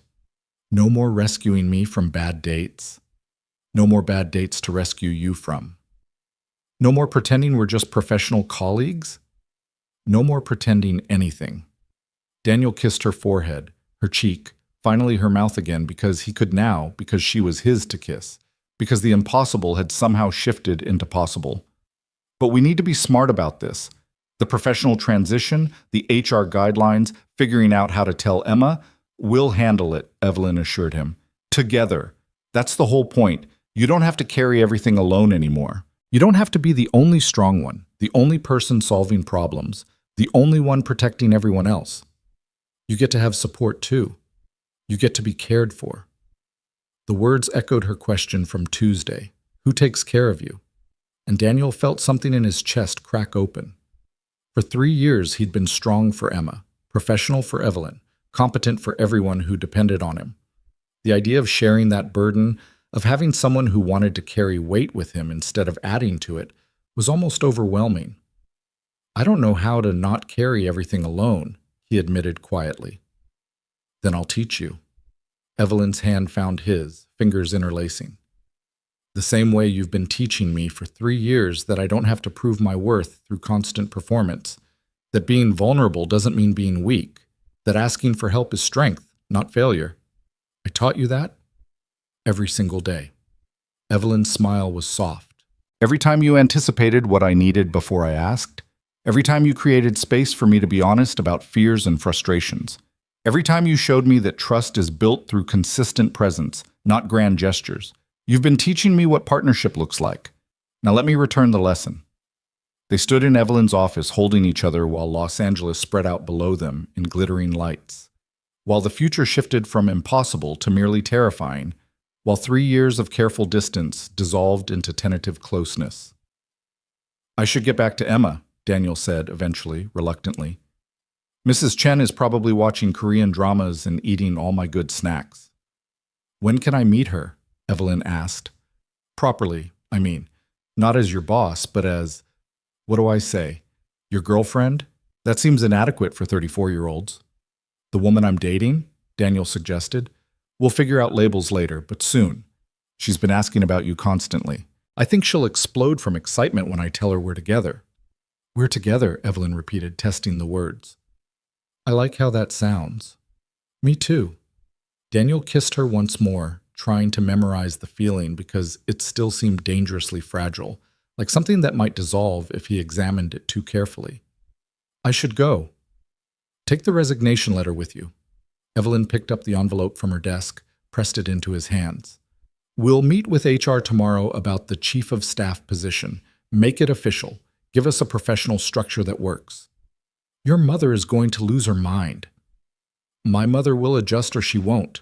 Her approval isn't a prerequisite for my happiness. Evelyn walked him to the elevator, reluctant to let him leave.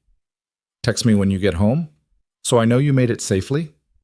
The casual intimacy of the request, something partners did, something that acknowledged care and connection, made Daniel smile. I will.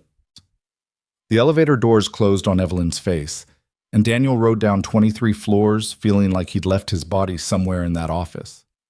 Had that actually happened? Had he really confessed everything, kissed his boss, agreed to restructure their entire professional and personal relationship? His phone buzzed before he reached the parking garage. Evelyn. I'm already missing you. Is that pathetic? Daniel typed back. If it is, we're both pathetic. I miss you too. Good. See you tomorrow morning with coffee at exactly 142 degrees. Some things don't change.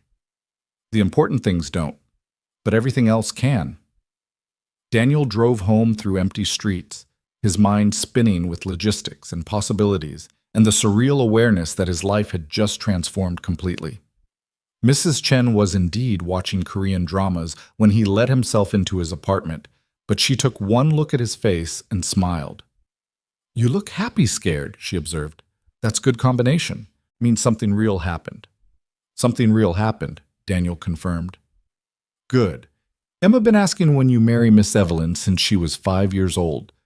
About time you caught up to 7-year-old wisdom. Mrs. Chen gathered her things, patted his cheek. You sleep now. Tomorrow you have important conversations. Tonight you just let yourself be happy. After she left, Daniel checked on Emma, still sleeping peacefully, Princess Carrot clutched tight, and stood in her doorway thinking about the drawing she'd made, about her faith that they could be a family, about how children sometimes understood essential truths that adults complicated with fear and practicality. His phone buzzed again. Evelyn. I know you're checking on Emma. You're a good father, Daniel. That's one of the 1,000 reasons I love you. One of the 1,000 reasons. Like there were so many they couldn't be counted. Like his value wasn't measured in credentials or social position, but in character and presence and the daily choices that defined who he was. Daniel typed back, I love you too. Sleep well. You too. Dream about happy endings. He put his phone on the charger and collapsed onto his bed, still wearing the clothes from this impossible, terrifying, transformative day. Tomorrow would bring complicated conversations with HR, eventually with Emma, inevitably with Margaret Carter. Tomorrow would require navigating professional restructuring and social judgment, and all the practical obstacles that came with choosing love over convenience. But tonight, for the first time in 3 years, Daniel let himself believe that maybe Emma was right. Maybe fairy tales existed for people like him. Maybe choosing courage over fear was possible. Maybe happy endings weren't just for Disney movies, but for widowed single fathers who fell in love with brilliant CEOs and were brave enough to admit it. Maybe everything good really had been right in front of him this whole time. And maybe, finally, he was ready to reach for it. Monday morning arrived with the particular weight of days that would change everything.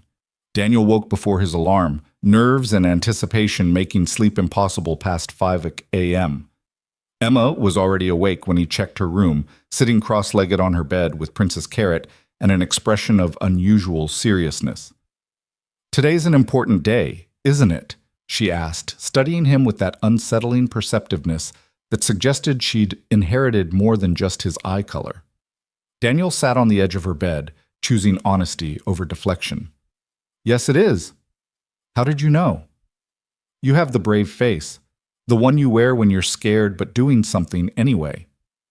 Emma reached out and patted his hand. It's about Miss Evelyn, right? Did you tell her you love her? I did. Daniel watched his daughter's expression transform from serious to incandescent. And she told me she loves me too. Emma shrieked with joy, launching herself into his arms with enough force to nearly knock him backward. I knew it! I knew it! I knew it! Mrs. Chen said you'd figure it out eventually. Can we be a family now, like in my drawing? Maybe, Sweet Pea, but it's complicated. Daniel held her tight, breathing in strawberry shampoo and childhood faith. Miss Evelyn and I need to figure out some grown-up things first. Work things and making sure everything is okay. But we're going to try. Try means yes, Emma declared with absolute confidence. Try means you want it to work, so you'll make it work. That's what you always tell me about hard things. The wisdom of children, delivered with devastating accuracy. Daniel had spent years teaching Emma that persistence mattered, that trying hard enough could overcome obstacles, that courage was doing scary things anyway. Now she was reflecting those lessons back at him, holding him accountable to his own philosophy. You're right, he admitted. Try means we're going to work really hard to make this happen. Because you love her and she loves you and I love both of you, so we should be together. Emma's logic was admirably simple. When do I get to see her? Not at work, but like for real. Soon. We need to talk to some people at her company first, make sure everything is proper and correct. Then we'll have dinner together, just the 3 of us. Daniel smoothed her tangled morning hair. But Emma, you need to understand something important. Even though Miss Evelyn and I care about each other, we're still figuring things out. It might be bumpy sometimes. Love is bumpy, Emma said sagely, presumably quoting some Disney movie, but it's worth it. When did you get so wise? I've always been wise. You just notice more now. Emma wriggled free, suddenly practical. Can I wear my princess dress to our family dinner? First impressions are important. We'll see. Now get ready for school before your wisdom makes me cry. Emma giggled and bounded toward her bathroom while Daniel stood in her doorway feeling the full weight of what he'd set in motion. This wasn't just about him and Evelyn anymore. Emma was invested now, had built hope and expectations around something that was still fragile and forming. The responsibility of that trust was staggering. His phone buzzed. Evelyn. Good morning. HR meeting is at 10. I've already briefed Jennifer. She's supportive. This is going to work, Daniel. He typed back. Told Emma she wants to wear her princess dress to our first family dinner. Tell her yes. I like a woman who understands the importance of proper presentation. You're going to spoil her. That's my prerogative as the person who loves her father. See you at 7. Don't be late. Don't be late. As if he'd ever been late in 3 years of perfect professional punctuality. But the teasing familiarity made Daniel smile. This new dynamic where affection could exist alongside efficiency, where personal connection enhanced rather than compromised their working relationship. The coffee was exactly 142 degrees when Daniel set it on Evelyn's desk at 6:47 a.m. Some rhythms didn't need to change, but when Evelyn arrived at 7, she didn't immediately sit behind her desk. Instead, she closed the office door, crossed to where Daniel stood by the window, and kissed him with the confidence of someone who'd claimed the right to do so.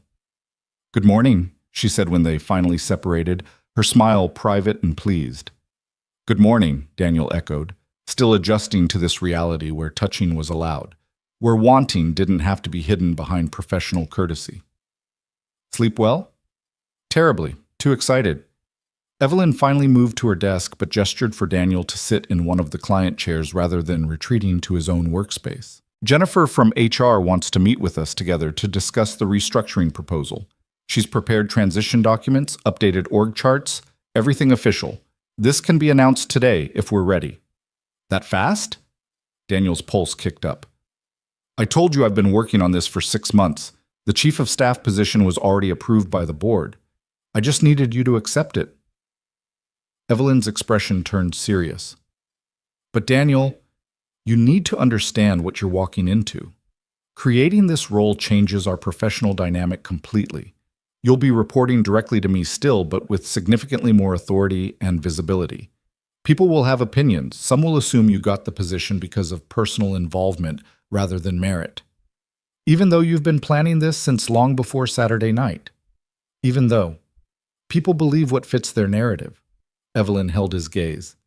I need to know you can handle that. The scrutiny, the assumptions, the judgment, because I can handle it if you can, but only if you're certain.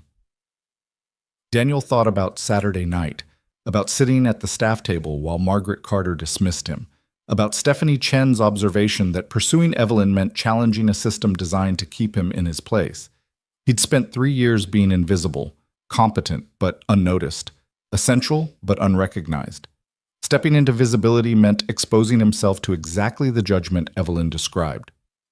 I'm certain, he said, surprised by how true it was.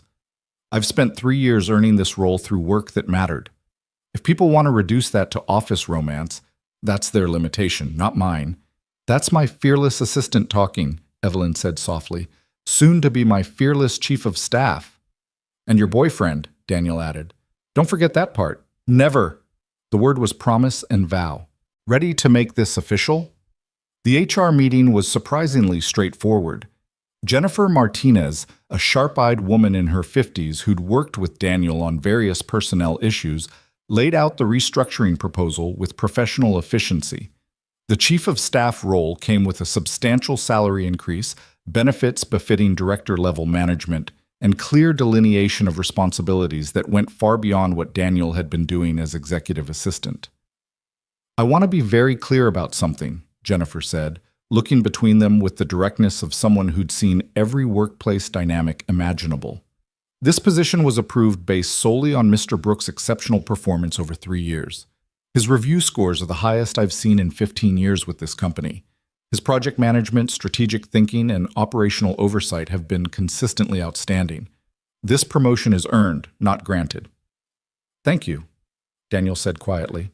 That said, Jennifer continued, I'm aware that personal circumstances between you and Ms. Carter have evolved. I need to ask directly, Are you two in a romantic relationship?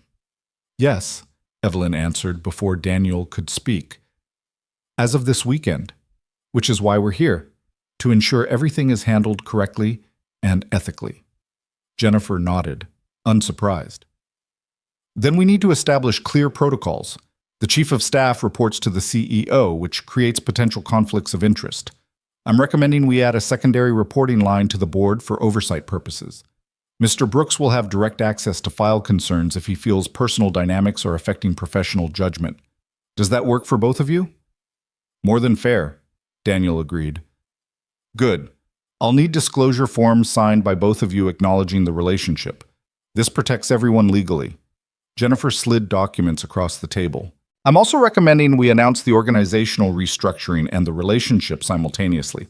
Get everything in the open at once, rather than having speculation build. You think that's wise? Evelyn asked. It's going to generate significant attention. Speculation generates more attention than transparency, Jennifer said bluntly. If you announce the promotion and people find out about the relationship later, it undermines the legitimacy of his advancement. If you announce everything together with clear documentation about the timeline and approval process, you control the narrative. Daniel appreciated Jennifer's pragmatic approach.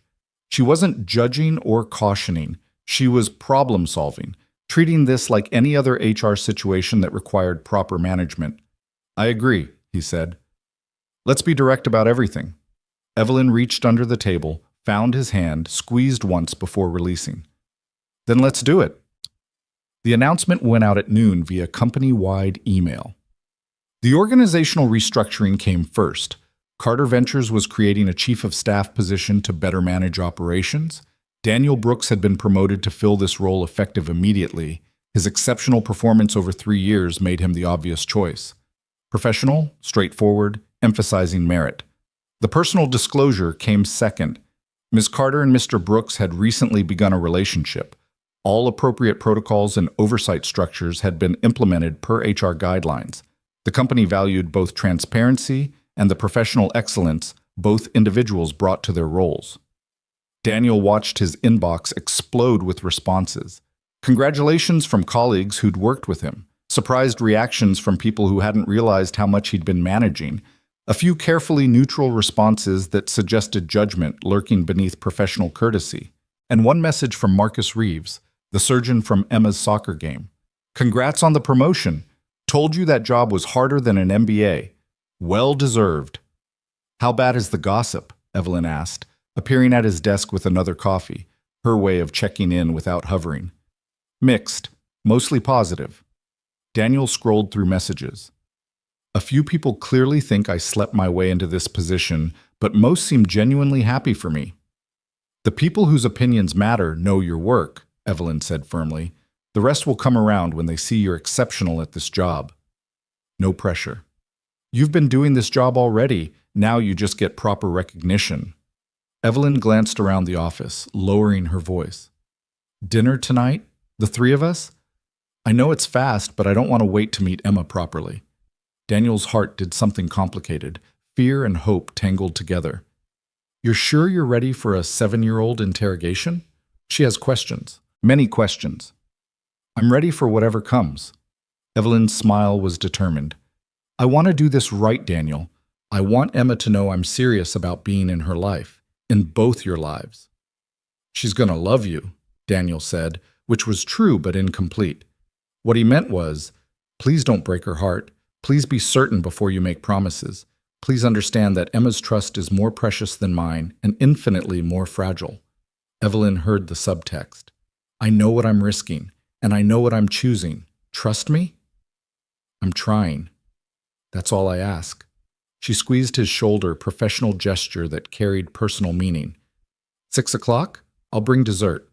What is Emma like? Anything chocolate. But honestly, you could bring vegetables, and she'd be thrilled just that you showed up. That evening, Daniel picked up Emma from school and watched her vibrate with anticipation the entire drive home. Is she coming? Is it today? What should I wear? Should I do my hair special? Does she like pink? I like pink, but maybe she doesn't like pink. The words tumbled out in breathless cascade. Princess dress is fine. Be yourself. She already likes you. Daniel pulled into their apartment complex, spotting Evelyn's car already parked near his building. His stomach clenched. This was happening. Remember, Miss Evelyn is still getting to know us as a family. We need to be patient. I'm excellent at patient, Emma declared, which was objectively untrue, but Daniel appreciated the confidence. Evelyn was waiting by his apartment door, holding a bakery box and wearing jeans and a casual blouse that made her look approachable rather than CEO intimidating. When she saw Emma, her expression transformed into something soft and genuine. "Hi, Emma," she said, kneeling down to eye level. "Your dad has told me so much about you." "He talks about you all the time, too," Emma replied with devastating honesty. "He gets a special face when he says your name, like you're really important." "Emma," Daniel warned, mortified. "What? It's true. You do." Emma turned back to Evelyn, assessing. "Are you going to be my new mom?" The question landed like an explosion. Daniel froze, horrified by his daughter's complete lack of filter. But Evelyn took it with remarkable grace. "I'm not going to replace your mom," she said gently. "Nobody could do that. Your mom will always be your mom. But I'd like to be someone important in your life, if you'll let me. Someone who cares about you and your dad very much." Emma considered this with unexpected seriousness. "Like a bonus mom. We learned about bonus families in school. Some kids have bonus dads or bonus moms from when their parents marry new people." "Exactly like that," Evelyn agreed. "If things work out the way your dad and I hope they will." "They'll work out," Emma said with absolute certainty. "Daddy always makes hard things work. And you're smart like him, so together you'll definitely figure it out." She grabbed Evelyn's hand with startling familiarity. "Come inside. I want to show you my room and my drawings and Princess Carrot. She's my rabbit, but not a real rabbit, a stuffed one, which is better because she doesn't poop." Daniel watched his daughter drag Evelyn into their modest apartment, chattering about everything and nothing, and felt his throat go tight with emotion. This was his world. The worn furniture he'd bought secondhand, the crayon drawings taped to walls, the organized chaos of single-parent domesticity. It was miles away from Evelyn's downtown penthouse, probably the least sophisticated space she'd visited in years. But Evelyn examined Emma's room with genuine interest, admired the gallery of princess drawings covering one entire wall, held Princess Carrot with appropriate reverence, and listened to Emma's detailed explanation of her school's social hierarchy with the same focus she brought to board presentations. "And that's basically everything important about second grade," Emma concluded. "Now I have questions for you." "Emma," Daniel interjected, "maybe let Miss Evelyn breathe." "It's fine," Evelyn assured him. "I expected questions. Ask away, Emma." "Do you love my daddy?" "Yes, very much." "Does he make you happy?" "Happier than I've been in a very long time."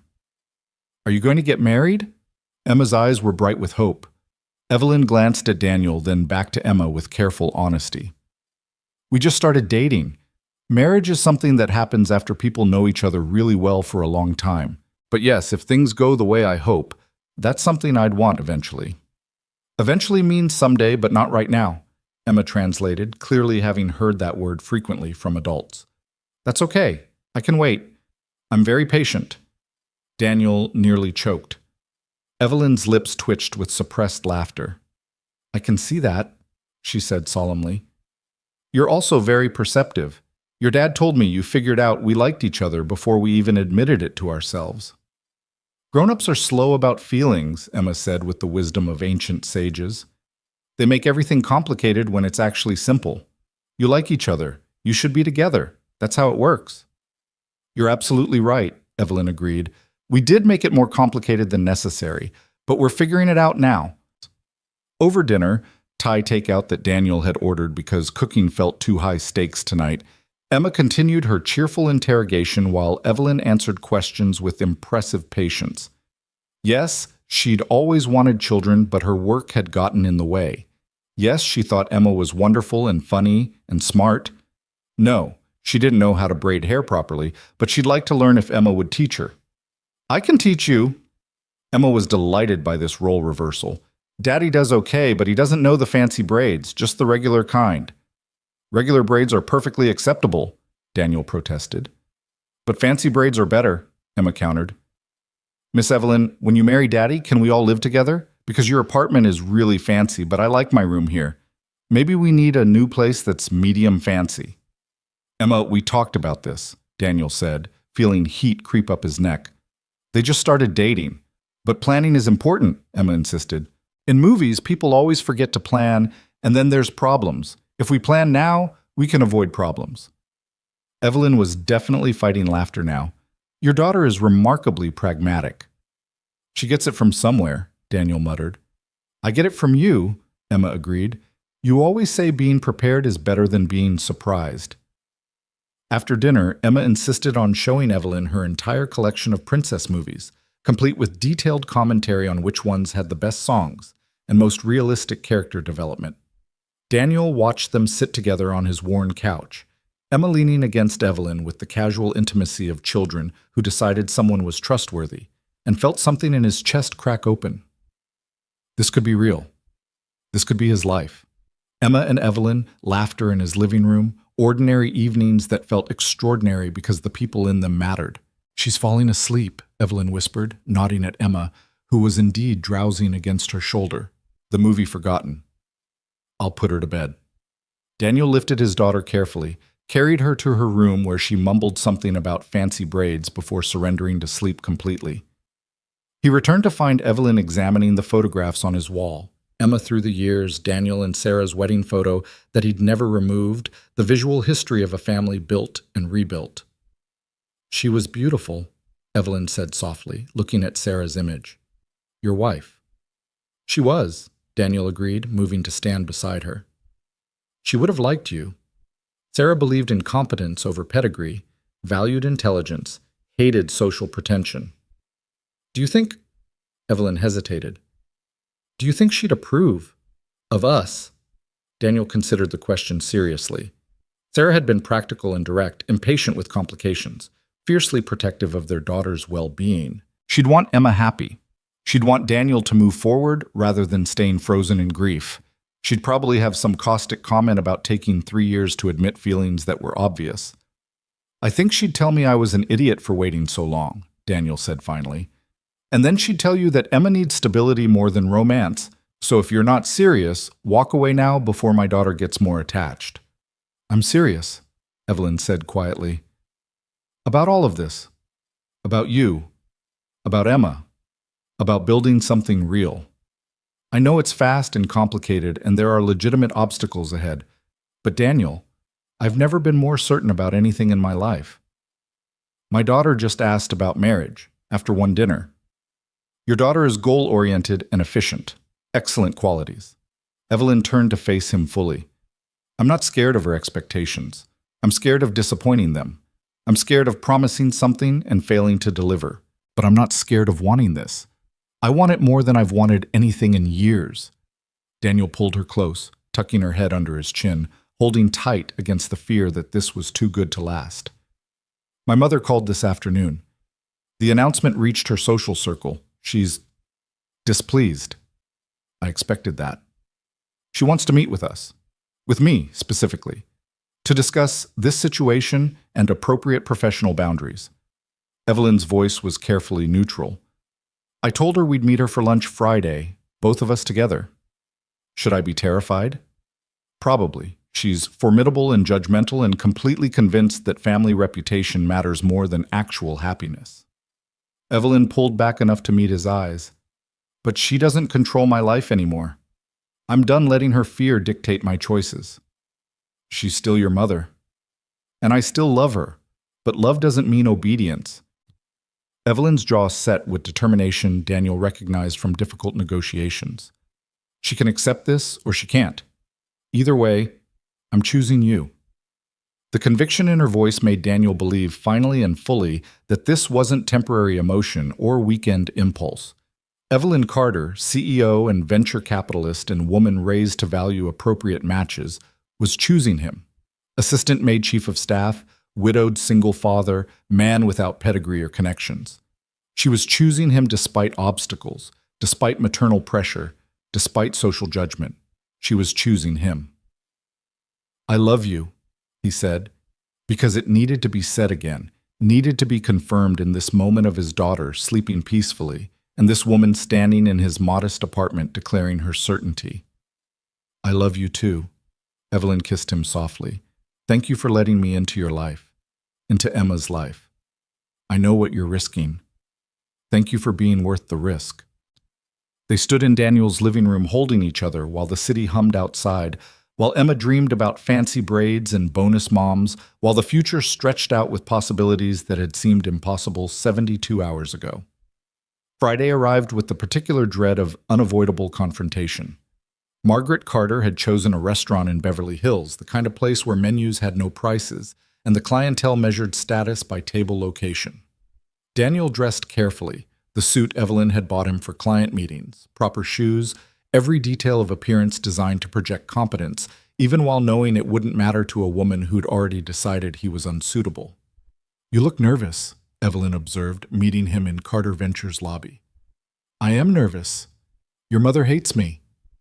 "She doesn't know you well enough to hate you. She hates the idea of you." Evelyn straightened his tie unnecessarily, the gesture more comfort than correction. "Let me handle her. You just be yourself." "My authentic self is what she objects to." "Then her loss." Evelyn's voice was firm. "Ready?" "No. Let's go anyway." Margaret Carter was already seated when they arrived, positioned at a premium table with clear sightlines to the entrance so she could observe their arrival and assess their presentation. She looked elegant and cold in cream-colored Chanel, diamond earrings probably worth more than Daniel's car, every detail calculated to remind them of her social position. "Evelyn, Mr. Brooks." The greeting was arctic. "Thank you for making time." "Mother." Evelyn kissed her cheek with practiced efficiency. "You said it was important." "It is." Margaret's eyes swept Daniel with assessment that made him feel like livestock at auction. "Please sit. We have things to discuss." The lunch was excruciating. Margaret ordered for everyone without consulting them, then proceeded to interrogate Daniel with the precision of a prosecutor building a case. His background, his education, his late wife's family, his career trajectory, his daughter's school, his financial situation. Every question designed to highlight inadequacy, to emphasize the gulf between his world and hers. "So you have an undergraduate degree from a state school," Margaret summarized. "No MBA, no advanced credentials. You've worked as an assistant for 3 years despite clear intelligence. Your daughter attends public school. You rent a modest apartment in a decent but unremarkable neighborhood. I'm trying to understand what exactly qualifies you for a relationship with my daughter beyond convenient proximity." "Mother," Evelyn's voice was sharp. "That's enough." "It's a reasonable question." Margaret's tone suggested she found nothing unreasonable about her interrogation. "You're a successful woman from a prominent family. You could have anyone. Instead, you're choosing someone who, frankly, doesn't meet basic criteria for appropriate partnership." "Appropriate according to whom?" Evelyn challenged. "According to your arbitrary standards about pedigree and credentials? According to social expectations that value inherited wealth over earned respect?" "According to reality, darling. Mr. Brooks works for you. The power dynamic alone has been addressed through proper HR protocols," Evelyn interrupted. "Daniel is now Chief of Staff, a position he earned through exceptional performance. We have oversight structures. Everything is professional and ethical." "A promotion granted after you began a relationship," Margaret said pointedly. "How convenient." "A promotion planned for 6 months before the relationship began," Daniel said quietly, speaking for the first time since the interrogation started. "Approved by the board based on documented performance reviews. Ms. Martinez in HR can provide complete documentation if you'd like to verify." Margaret's eyes narrowed. "You're very composed for someone so clearly out of his depth." "I'm comfortable with who I am," Daniel replied. "I don't need inherited status to justify my existence. I've built a good life for my daughter through work I'm proud of. I support causes I believe in. I treat people with respect regardless of their position. Those are my credentials, Mrs. Carter. If they're insufficient for your standards, that reflects your values, not my worth." The silence that followed was taut as wire. Evelyn looked proud and furious simultaneously. Margaret looked shocked that her prospective son-in-law had the audacity to challenge her judgment. "You're arrogant," Margaret said finally. I'm honest, Daniel corrected. I love your daughter. She loves me. We're building something real despite complications. You can support that or you can resist it. Either way, we're moving forward. Evelyn, surely you see, I see a man who treats me as an equal partner rather than a status accessory. Evelyn interrupted. I see someone who values my happiness over social approval. I see the person who makes me laugh, who challenges me intellectually, who shows me what partnership actually looks like. That's what I see, Mother. What do you see? Margaret's composed facade cracked slightly. I see my daughter risking her reputation on someone inappropriate. I see poor judgment masked as independence. I see you throwing away everything we've built for a relationship that won't survive reality. Then you're not looking clearly. Evelyn stood, calm and decisive. I love you, Mother, but I'm done letting your fear control my life. I'm done performing for society's approval. I'm choosing happiness over reputation. I'm choosing Daniel. Accept it or don't, but stop trying to undermine something you don't understand. She held out her hand to Daniel, who took it and stood beside her, united front against maternal disapproval. If you walk away from this table, don't expect my support, Margaret warned. I've never needed your support, Evelyn said gently. I've always wanted it, but I've learned the difference. Goodbye, Mother. I hope someday you'll see what I see in him, but I'm not waiting for your approval to live my life. They walked out together, leaving Margaret Carter sitting alone at her expensive table in her designer suit, isolated by standards that valued appearance over authenticity. Outside, Evelyn was shaking. That was horrible, she breathed. I'm so sorry. Don't apologize for her. Daniel pulled Evelyn close, anchoring her. You were magnificent, strong and clear, and exactly right. She might never come around. Then we'll grieve that and move forward anyway. Daniel kissed her forehead. Emma and I are enough family. The rest is bonus. Evelyn laughed shakily. Bonus family? Your daughter's vocabulary is contagious. She's wise beyond her years. She really is. Evelyn straightened, composure returning. Take me home? The apartment I'm calling home now, not the penthouse. Take me to where you and Emma are, and let me forget about mothers who can't see past their own limitations. Daniel drove them to his modest apartment where Emma was doing homework with Mrs. Chen's supervision. His daughter looked up when they entered, assessed Evelyn's tense expression with alarming accuracy, and made an immediate decision. Miss Evelyn, want to help me with math? Daddy's terrible at fractions, but you're really smart, so maybe you're better? I'm excellent at fractions, Evelyn said, grateful for the distraction. Show me what you're working on. Daniel watched them sit together at his kitchen table, Emma explaining her homework with elaborate detail, while Evelyn listened with genuine attention and felt certainty settle in his chest. This was what mattered, this connection, this choosing each other, this building something real from complicated circumstances. Margaret Carter's approval would have been nice, but it wasn't necessary. They had something better. They had truth, partnership, and a 7-year-old girl who believed love should be simple and was teaching them how to make it so. 3 months after the disastrous lunch with Margaret Carter, Daniel stood in his apartment bedroom surrounded by half-packed boxes and felt the surreal weight of transformation settling into his bones. The modest space that had been his sanctuary for 5 years, the place where he'd rebuilt life after Sarah's death, where he'd raised Emma through toddlerhood into confident childhood, where he'd learned to be both mother and father, was being carefully dismantled and prepared for the next chapter. Emma appeared in the doorway holding Princess Carrot and wearing an expression of philosophical acceptance. It's weird seeing everything in boxes, like our old life is getting packed up. Not packed up, Daniel corrected gently.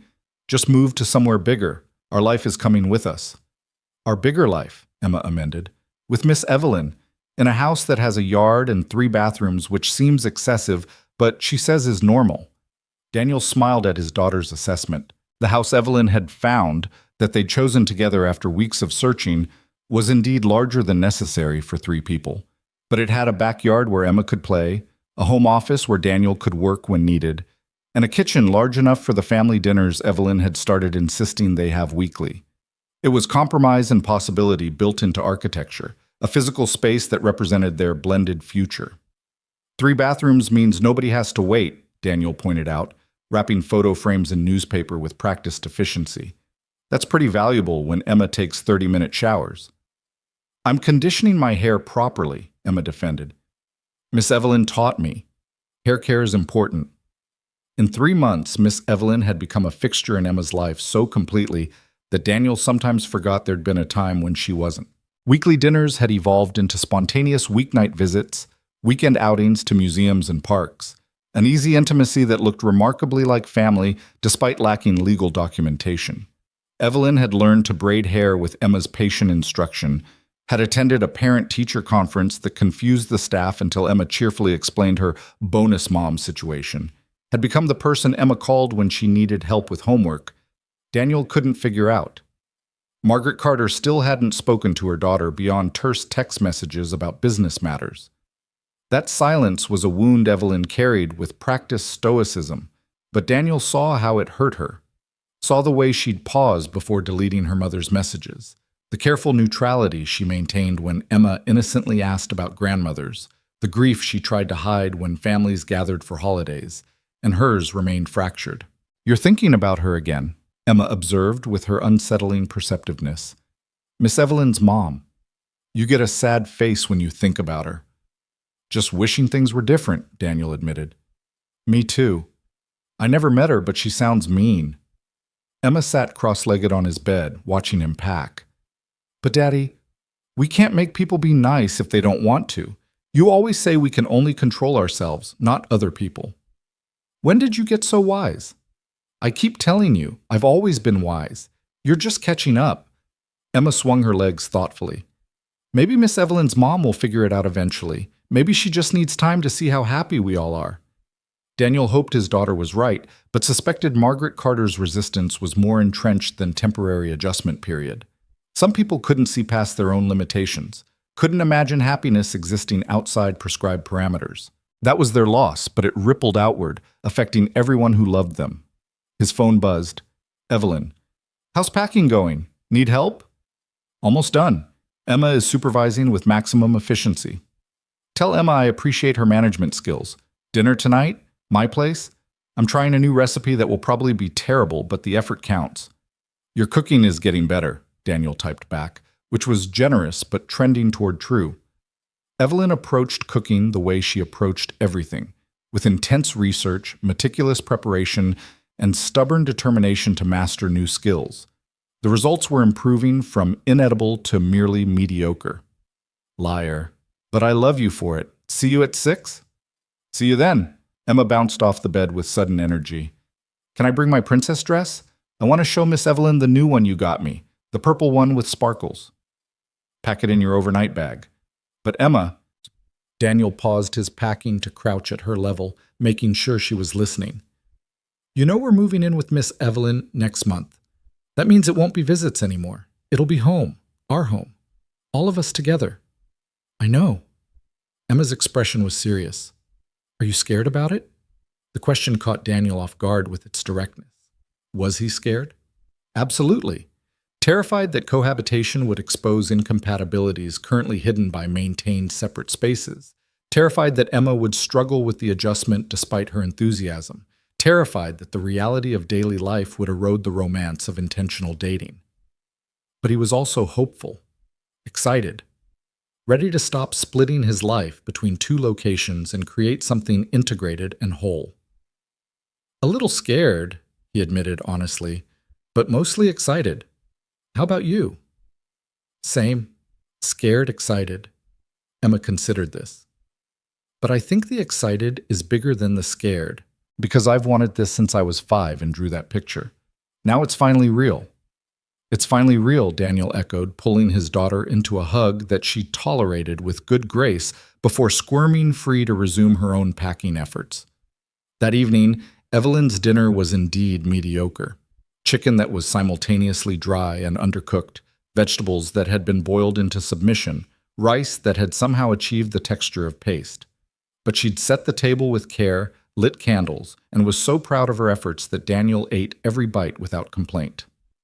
"This is terrible," Evelyn said halfway through, setting down her fork with disgust. "I followed the recipe exactly. How is it possible to fail this badly?" "It's not that bad," Daniel lied valiantly. Daddy, we don't lie to people we love, Emma chided. That's your rule. The chicken is weird and the vegetables are mushy. But Miss Evelyn, you tried really hard and that's what matters. Also, you're really good at other stuff, so maybe cooking isn't your thing. Evelyn laughed, the sound genuine despite her culinary failure. You're absolutely right, Emma. Cooking is not my thing. Maybe that's why we have takeout menus.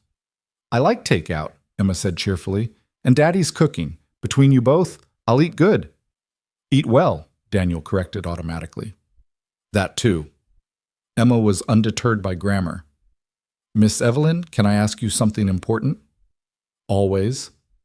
When we move into the new house, can I call you Mom? The question came out casual, but Daniel heard the weight beneath it, the hope Emma was trying not to invest too obviously.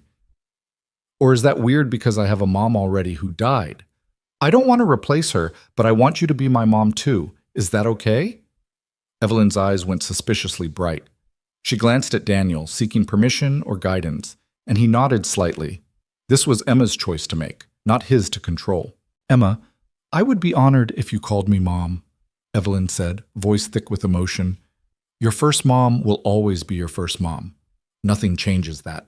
But if you want me to be your second mom, your bonus mom, the mom who's here now, I want that more than I can explain. Good. Emma nodded with satisfaction. 'Cause I've been practicing, saying Mom instead of Miss Evelyn. Want to hear? Very much. Okay. Mom, can you pass the mushy vegetables? Mom, I love you even though your cooking is weird. Mom, thank you for loving my daddy and me. Emma beamed. See? I'm good at it. You're perfect at it, Evelyn managed. And then she was crying, actual tears streaming down her face, while Emma looked alarmed and Daniel moved quickly to reassure his daughter that these were happy tears, good tears, the kind that meant something important was happening. I made her cry. Emma was distressed despite explanations. Happy crying, Evelyn confirmed, pulling Emma into a fierce hug. I'm so happy I get to be your mom that I'm crying about it. Does that make sense? Grown-ups are weird about emotions, Emma observed, but she hugged back tightly. But okay, if you're happy, then I'm happy. Later, after Emma had fallen asleep in Evelyn's guest room that was rapidly becoming her room, Daniel and Evelyn sat on the balcony overlooking the city and processed the evening's emotional weight. She called me Mom, Evelyn said wonderingly. I didn't expect that to hit so hard. Parenthood hits hard, Daniel replied, threading his fingers through hers. Every milestone, every choice, every moment they trust you with something precious. It's terrifying and amazing simultaneously. How did you do this alone for 5 years? Evelyn's voice carried new understanding. The responsibility of being everything to her, the weight of making every decision solo. You do what's necessary, what she needs. You don't think about the weight because you're too busy carrying it. Daniel squeezed her hand. But having someone to share it with, having you to help with homework and braid hair and be there for the moments I can't handle alone, that changes everything. I want to do this right, Evelyn said quietly. I want to be the mom Emma deserves, but I don't have a good model. My mother... She trailed off, the unspoken pain of Margaret's continued silence hanging between them. You're already doing it right. You show up, you listen, you care about her happiness more than your convenience.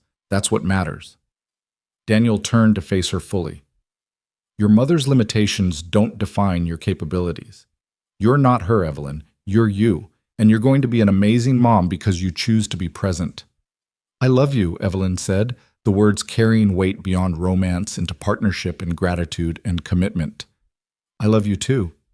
Even your terrible cooking. Especially my terrible cooking, Evelyn corrected. It's character building.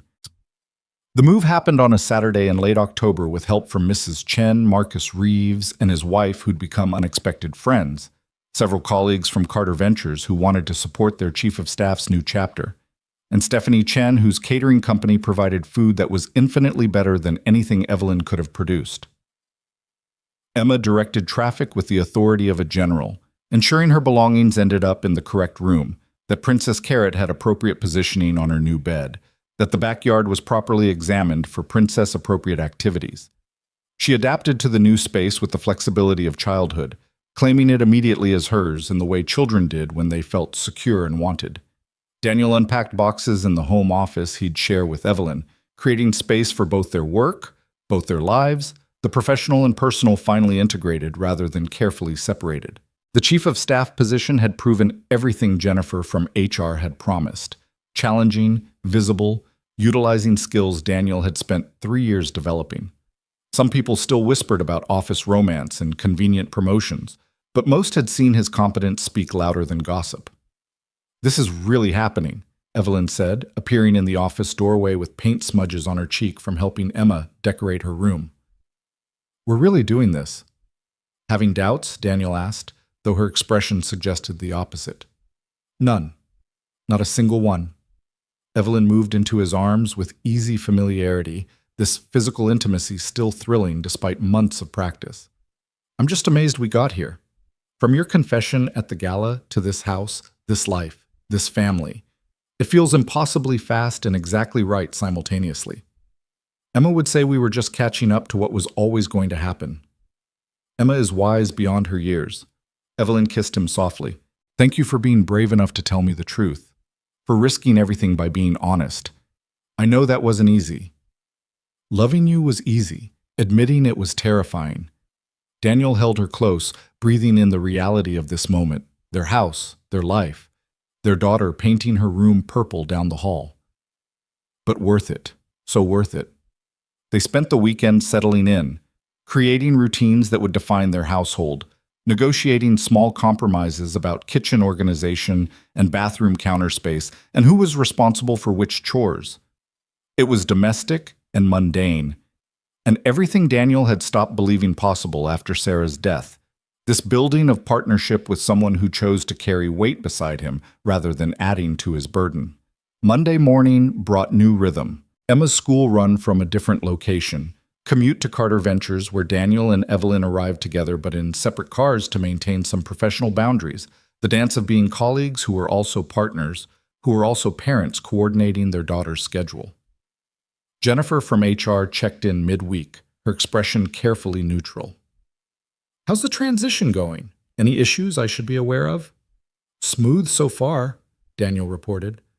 "We're managing professional boundaries effectively. No conflicts of interest that I've observed." "Good. I'm also checking because we've had an interesting development." Jennifer pulled up something on her computer. "Margaret Carter requested a meeting with me last week. She wanted to review your promotion documentation, verify the timeline, examine the performance reviews that justified your advancement." Daniel's stomach dropped. "She's still trying to undermine this." "She was trying to undermine it," Jennifer corrected. Past tense. "Because I showed her everything. 3 years of exceptional reviews, the 6-month development of the chief of staff proposal, board approval documentation predating your relationship by months, testimonials from colleagues about your contributions. She reviewed it all." And she left without comment. "But Daniel, that woman is thorough. She asked intelligent questions, examined every detail, and found nothing inappropriate because there was nothing inappropriate to find. You earned this position legitimately."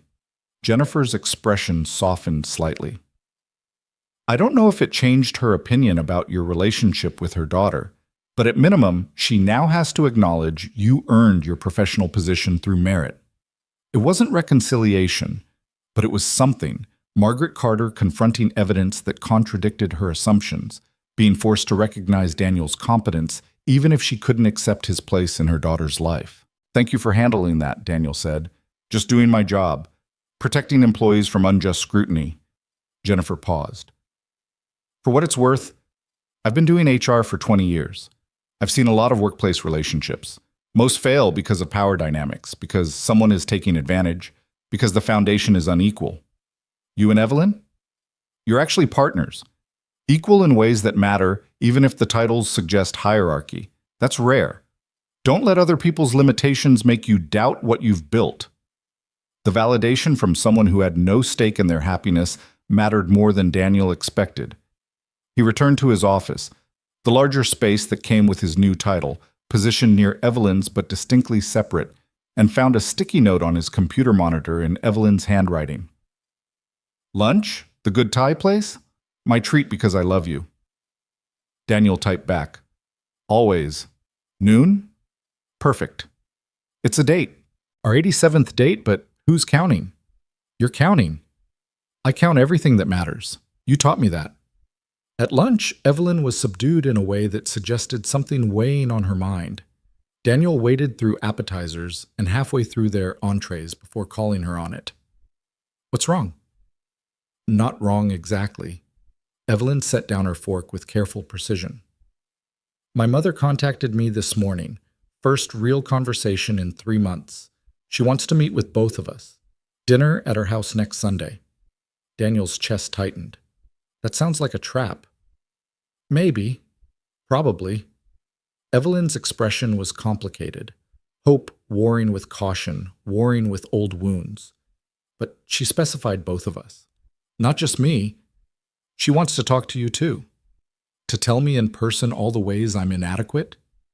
I don't know. But Daniel, she's my mother, and despite everything, I miss her. I miss the relationship we had before she decided my personal choices were hers to control. Evelyn's voice was thick with emotion she usually controlled better. I know it might be terrible. I know she might say horrible things. But what if there's a chance she's reconsidering? What if Jennifer showing her your documentation made her realize she was wrong? That's a lot of what-ifs built on a woman who's been nothing but hostile. I know, but she's still my mother, and I have to try. Evelyn met his eyes. I need to know I exhausted every possibility before accepting that relationship is broken. Can you understand that? Daniel thought about Emma, about the lengths he'd go to maintain connection with his daughter, about how parental bonds survive things that would destroy other relationships. He understood exactly what Evelyn was feeling, that desperate hope that family could be repaired, that love could overcome judgment, that reconciliation was still possible if you wanted it badly enough. Okay, he said quietly. We'll go. We'll give her a chance to surprise us. Thank you. Evelyn's relief was palpable. If she's terrible to you again, we leave immediately. I won't tolerate disrespect toward you, but I need to try. Then we try. The week leading to dinner with Margaret Carter felt like preparing for battle. Daniel bought a new suit because Evelyn insisted, practiced diplomatic responses to potential criticisms with Mrs. Chen, who played Margaret with disturbing accuracy, and tried to manage Emma's excitement about potentially meeting her grandmother. Do you think she'll like me? Emma asked the night before, anxiety creeping into her usual confidence. She'll love you, Daniel assured her, which was probably optimistic but seemed necessary. You're smart and funny and kind. How could anyone not love you? Some kids at school don't like me, Emma pointed out with 7-year-old pragmatism, because I'm too loud or too bossy or too much. Their words, not mine. Maybe Miss Evelyn's mom will think I'm too much too. The casual hurt in her voice made Daniel's chest ache. Then Miss Evelyn's mom would be wrong. Being too much for small-minded people just means you're exactly right for people who matter. Is that true, or are you making it up to make me feel better? It's completely true. I promise. Emma considered this, then nodded acceptance. Okay, I believe you. You don't lie about important stuff. Sunday arrived with crystalline autumn weather, the kind of perfect California day that felt designed for new beginnings or dramatic endings depending on perspective. Margaret Carter's house occupied prime real estate in Hancock Park, a historic mansion that screamed old money and established status. Daniel felt his working-class background acutely as they approached the entrance, Evelyn's hand tight in his, Emma between them chattering about the impressive architecture. Margaret answered the door herself rather than having staff do it, which seemed significant, though Daniel couldn't determine if it was good or bad significant. She looked older than he remembered from their last meeting, more tired, some of the armor worn thin by months of estrangement from her only daughter. Evelyn, Mr. Brooks. Her voice was carefully neutral. Please come in. It's Daniel, Mrs. Carter, he said quietly. I'd prefer if you called me Daniel. Daniel, then. Margaret's gaze dropped to Emma, and something in her expression shifted, softened maybe, or cracked, some wall weakening in the face of her granddaughter's open curiosity. And you must be Emma. I'm Emma Brooks, and I'm 7.5 years old, and I'm in 2nd grade, and I love math and princesses, but not together because that would be weird, Emma delivered in characteristic rapid fire. Are you Miss Evelyn's mom? I mean, my mom's mom. That makes you my grandma, which is really exciting because I've never had a grandma before. Emma, Daniel said gently, let Mrs. Carter breathe. It's fine. Margaret continued studying Emma with that indefinable expression. Would you like to see my garden, Emma? I have roses that are quite beautiful this time of year. I love roses. Emma's enthusiasm was irrepressible. Can I go see them? Is that okay? Evelyn glanced at Daniel, uncertain about letting Emma go off with a grandmother who'd been actively hostile to their family formation. But Margaret's expression carried something that looked almost vulnerable, and Daniel made the choice to trust cautiously. Go ahead, Princess. Stay where we can see you from the windows. Emma bounded out to the garden, with Margaret following more slowly, and Daniel and Evelyn were left alone in a sitting room that probably cost more than Daniel's annual salary to furnish. Is this a trick? Evelyn asked, voice low and uncertain. I don't know. But she's looking at Emma the way people look at second chances. They watched through floor-to-ceiling windows as Margaret showed Emma various flowers, as his daughter chattered and gestured with characteristic animation, as is Emma's grandmother, because that's what she was, whatever her opinion of the relationship, bent down to show her something that made Emma's face light up with delight. She's never looked that soft, Evelyn whispered. Not in years. Not since I was Emma's age, probably. Margaret returned with Emma 20 minutes later, both of them carrying small bouquets of roses that had been carefully cut and arranged. Emma was still talking, some detailed explanation of her school's science project, and Margaret was actually listening with what appeared to be genuine interest. Grandma Margaret has 7 different colors of roses, Emma reported breathlessly. And she knows all their scientific names, which is really smart. She's going to teach me about hybrid cultivation, which sounds hard but cool. Grandma Margaret? Evelyn repeated faintly. She said I could call her that if I wanted to, Emma explained. And I want to because she's my grandma, and that's her name. Is that okay? It's more than okay. Evelyn's eyes were suspiciously bright.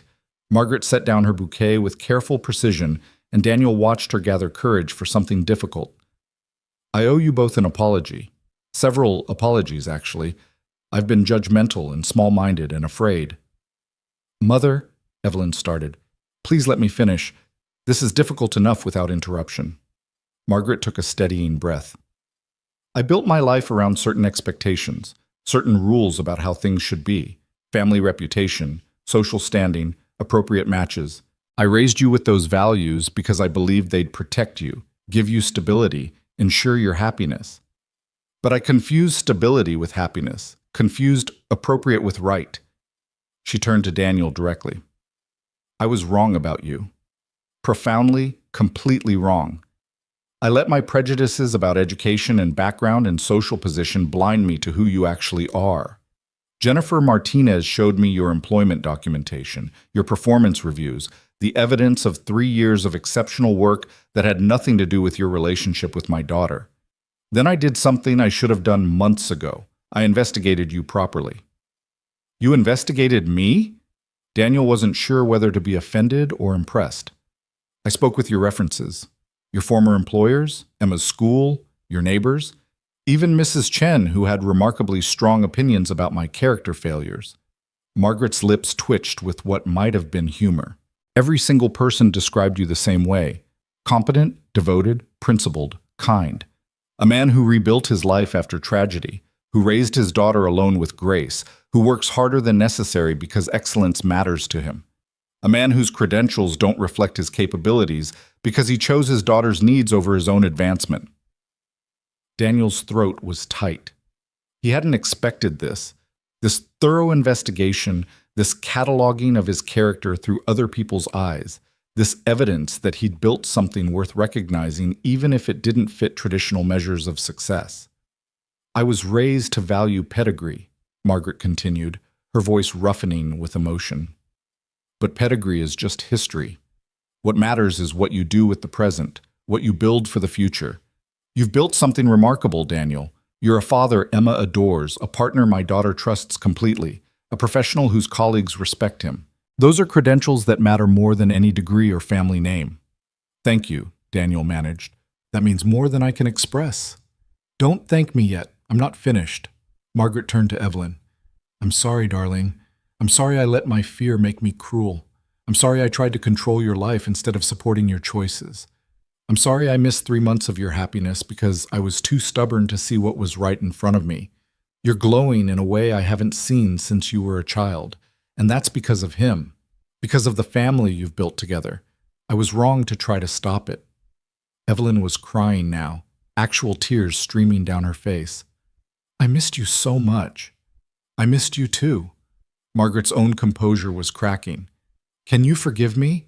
Can you let me be part of this family you're creating, even though I've been terrible about accepting it? Of course. Evelyn crossed to her mother, and Daniel watched them embrace with the fierce intensity of people who'd been too long separated. I never stopped wanting you in my life. I just needed you to accept my life as it actually is, not how you wished it would be. I'm learning, Margaret promised. Emma is an excellent teacher. She spent 20 minutes explaining exactly why you and Daniel are perfect together, complete with supporting evidence and logical arguments. She's remarkably persuasive. She gets that from her father, Evelyn said, glancing back at Daniel with love that still made his chest tight. Among other excellent qualities, Margaret stepped back from her daughter, composing herself. I'd like to start over, if you'll let me. I'd like to be part of Emma's life, part of your lives together. I'd like to be the mother and grandmother you deserve rather than the one I've been. We'd like that too, Daniel said, speaking for himself and Emma and the family they were building. Emma's been asking about grandmothers. She'll be thrilled to have you in her life. Good. Then let's have dinner and you can tell me about the new house, about Emma's school, about everything I've missed because I was being foolish. Margaret led them toward a dining room where the table was set for 4, where someone had placed Emma's booster seat at the proper height, where it was clear this wasn't spontaneous invitation, but carefully planned reconciliation. Dinner was awkward at first. 3 months of estrangement couldn't be erased in one evening, but Emma's irrepressible personality filled silences and diffused tension with the ease of someone who didn't know their family had been fractured. She chattered about school and soccer and the new house, asked Margaret about roses and history, and whatever random topics occurred to her, built bridges with the unconscious competence of children who believed connection was simple.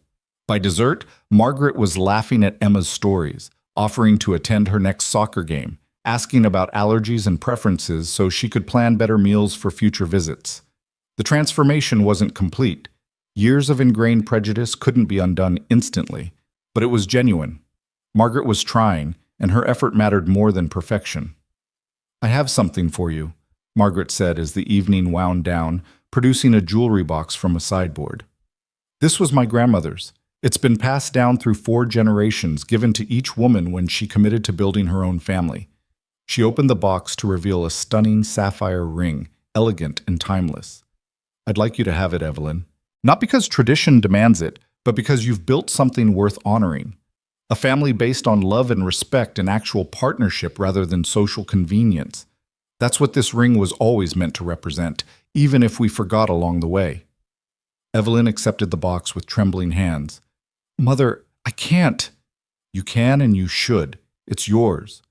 Margaret's smile was warm, though I hope Daniel might have plans for your left hand that would make this ring appropriate for the right hand instead.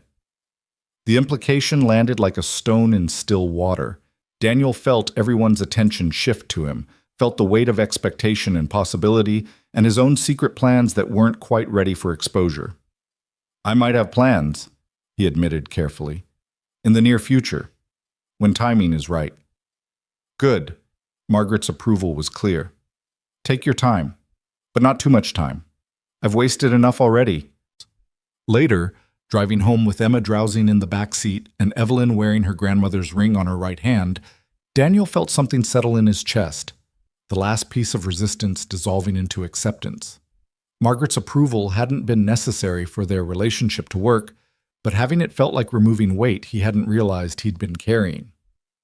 That went better than I expected, Evelyn said softly. She really apologized. She really meant it. Your mother is capable of growth when properly motivated, Daniel observed. Emma is excellent motivation. Emma is magic. Evelyn glanced back at their sleeping daughter. She fixed in 20 minutes what I couldn't fix in 3 months. She reminded your mother what matters. That's Emma's superpower. seeing what's essential and ignoring everything else. Daniel reached over, threading his fingers through Evelyn's. Are you happy? Really happy? Happier than I knew possible. Evelyn squeezed his hand. I have you, Emma, a family that works, a career I love, and now my mother back in my life. What more could I want? Daniel thought about the ring he'd been designing with a jeweler for 6 weeks, about the proposal he'd been planning with Emma's enthusiastic input, about the future that kept expanding in wonderful ways he'd stopped believing possible after Sarah's death. Nothing, he said. Nothing more at all. 2 months later, on a Saturday morning in December, with Emma's help and Mrs. Chen's blessing and Margaret Carter's surprising endorsement, Daniel proposed in the backyard of their shared house. Nothing elaborate, just the 3 of them and Princess Carrot and a ring that represented promise and partnership and all the complicated, beautiful work of building family from choice rather than obligation. Evelyn said yes before he finished asking, tackled him into the grass with enthusiasm that made Emma shriek with joy, and kissed him while their daughter chanted, I knew it, I knew it, I told you forever ago. The wedding happened in spring, small and perfect, officiated by Jennifer from HR because she'd witnessed their entire journey and it seemed appropriate. Emma served as flower girl and maid of honor simultaneously, a role she took devastatingly seriously. Margaret sat in the front row and cried openly, proud and repentant and present in ways that mattered. Mrs. Chen brought enough Korean food to feed 50 people, despite only 20 guests, declaring that celebrations required abundance. Stephanie Chen's company catered the small reception, and she pulled Daniel aside during dinner with a knowing smile. Remember that charity gala, when I told you that pursuing her meant challenging a system designed to keep you in your place? I remember. You did it. You challenged the system and won. Stephanie raised her glass. To those of us who see everything from the margins and are brave enough to step into the center. To bravery, Daniel agreed, clinking his glass against hers. He returned to Evelyn's side where Emma was explaining the scientific principles of cake frosting to anyone who'd listen, where his wife was laughing with the freedom of someone who'd stopped performing for approval and started living for joy, where the family he'd built looked nothing like traditional expectations but worked better than anything prescribed by convention. Happy? Evelyn asked, leaning against his shoulder. Terrifyingly happy, Daniel confirmed. Still waiting for the other shoe to drop. No more shoes, just this, us. Evelyn kissed him softly. Thank you for being brave enough to tell me the truth that night, for risking everything by being honest. Thank you for being worth the risk. Emma appeared between them, inserting herself into their embrace with practiced efficiency. Are we doing family hug? Because family hug is mandatory at important moments, and this seems important. Definitely family hug, Evelyn agreed, and the 3 of them stood together while their guests celebrated around them, while Mrs. Chen took approximately 300 photos, while Margaret watched with the expression of someone witnessing redemption. Later, after Emma had crashed from sugar overload and been carried to bed by her grandmother, who'd volunteered for overnight duty, Daniel and Evelyn stood in their bedroom, their shared bedroom in their shared house, with their shared daughter sleeping down the hall, and processed the surreal reality of married life. We did it, Evelyn said wonderingly. We actually did it, from that first coffee at exactly 142 degrees to here. Some things don't change, Daniel replied, pulling her close. I'll still make your coffee exactly right every morning, and I'll still be terrible at cooking. And Emma will still be wise beyond her years and call us out when we're being ridiculous. It's a good life, Evelyn said quietly. Better than I imagined possible when I was going on those awful dates and texting you for rescue. Best rescue missions I ever ran. Daniel kissed her forehead, her cheek, finally her mouth. Though I'm glad we're done with that pattern. No more rescues, just partnership. Just partnership, Daniel agreed. And love, and family, and everything we fought for.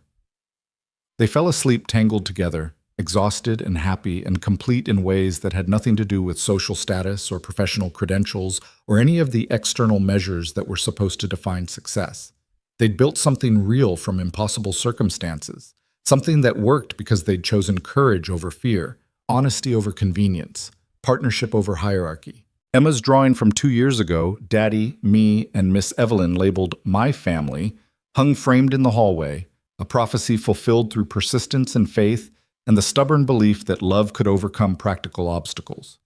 And Daniel Brooks, widowed single father, turned chief of staff, turned husband and partner and co-parent, fell asleep thinking about the journey from grief to joy, from invisible assistant to recognized equal, from loving someone in silence to building a life together in full visibility.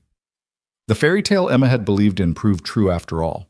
Not because it was easy, not because it was simple, but because they'd been brave enough to try, stubborn enough to persist, and honest enough to choose each other despite every reason the world gave them not to. And in the end, that made all the difference.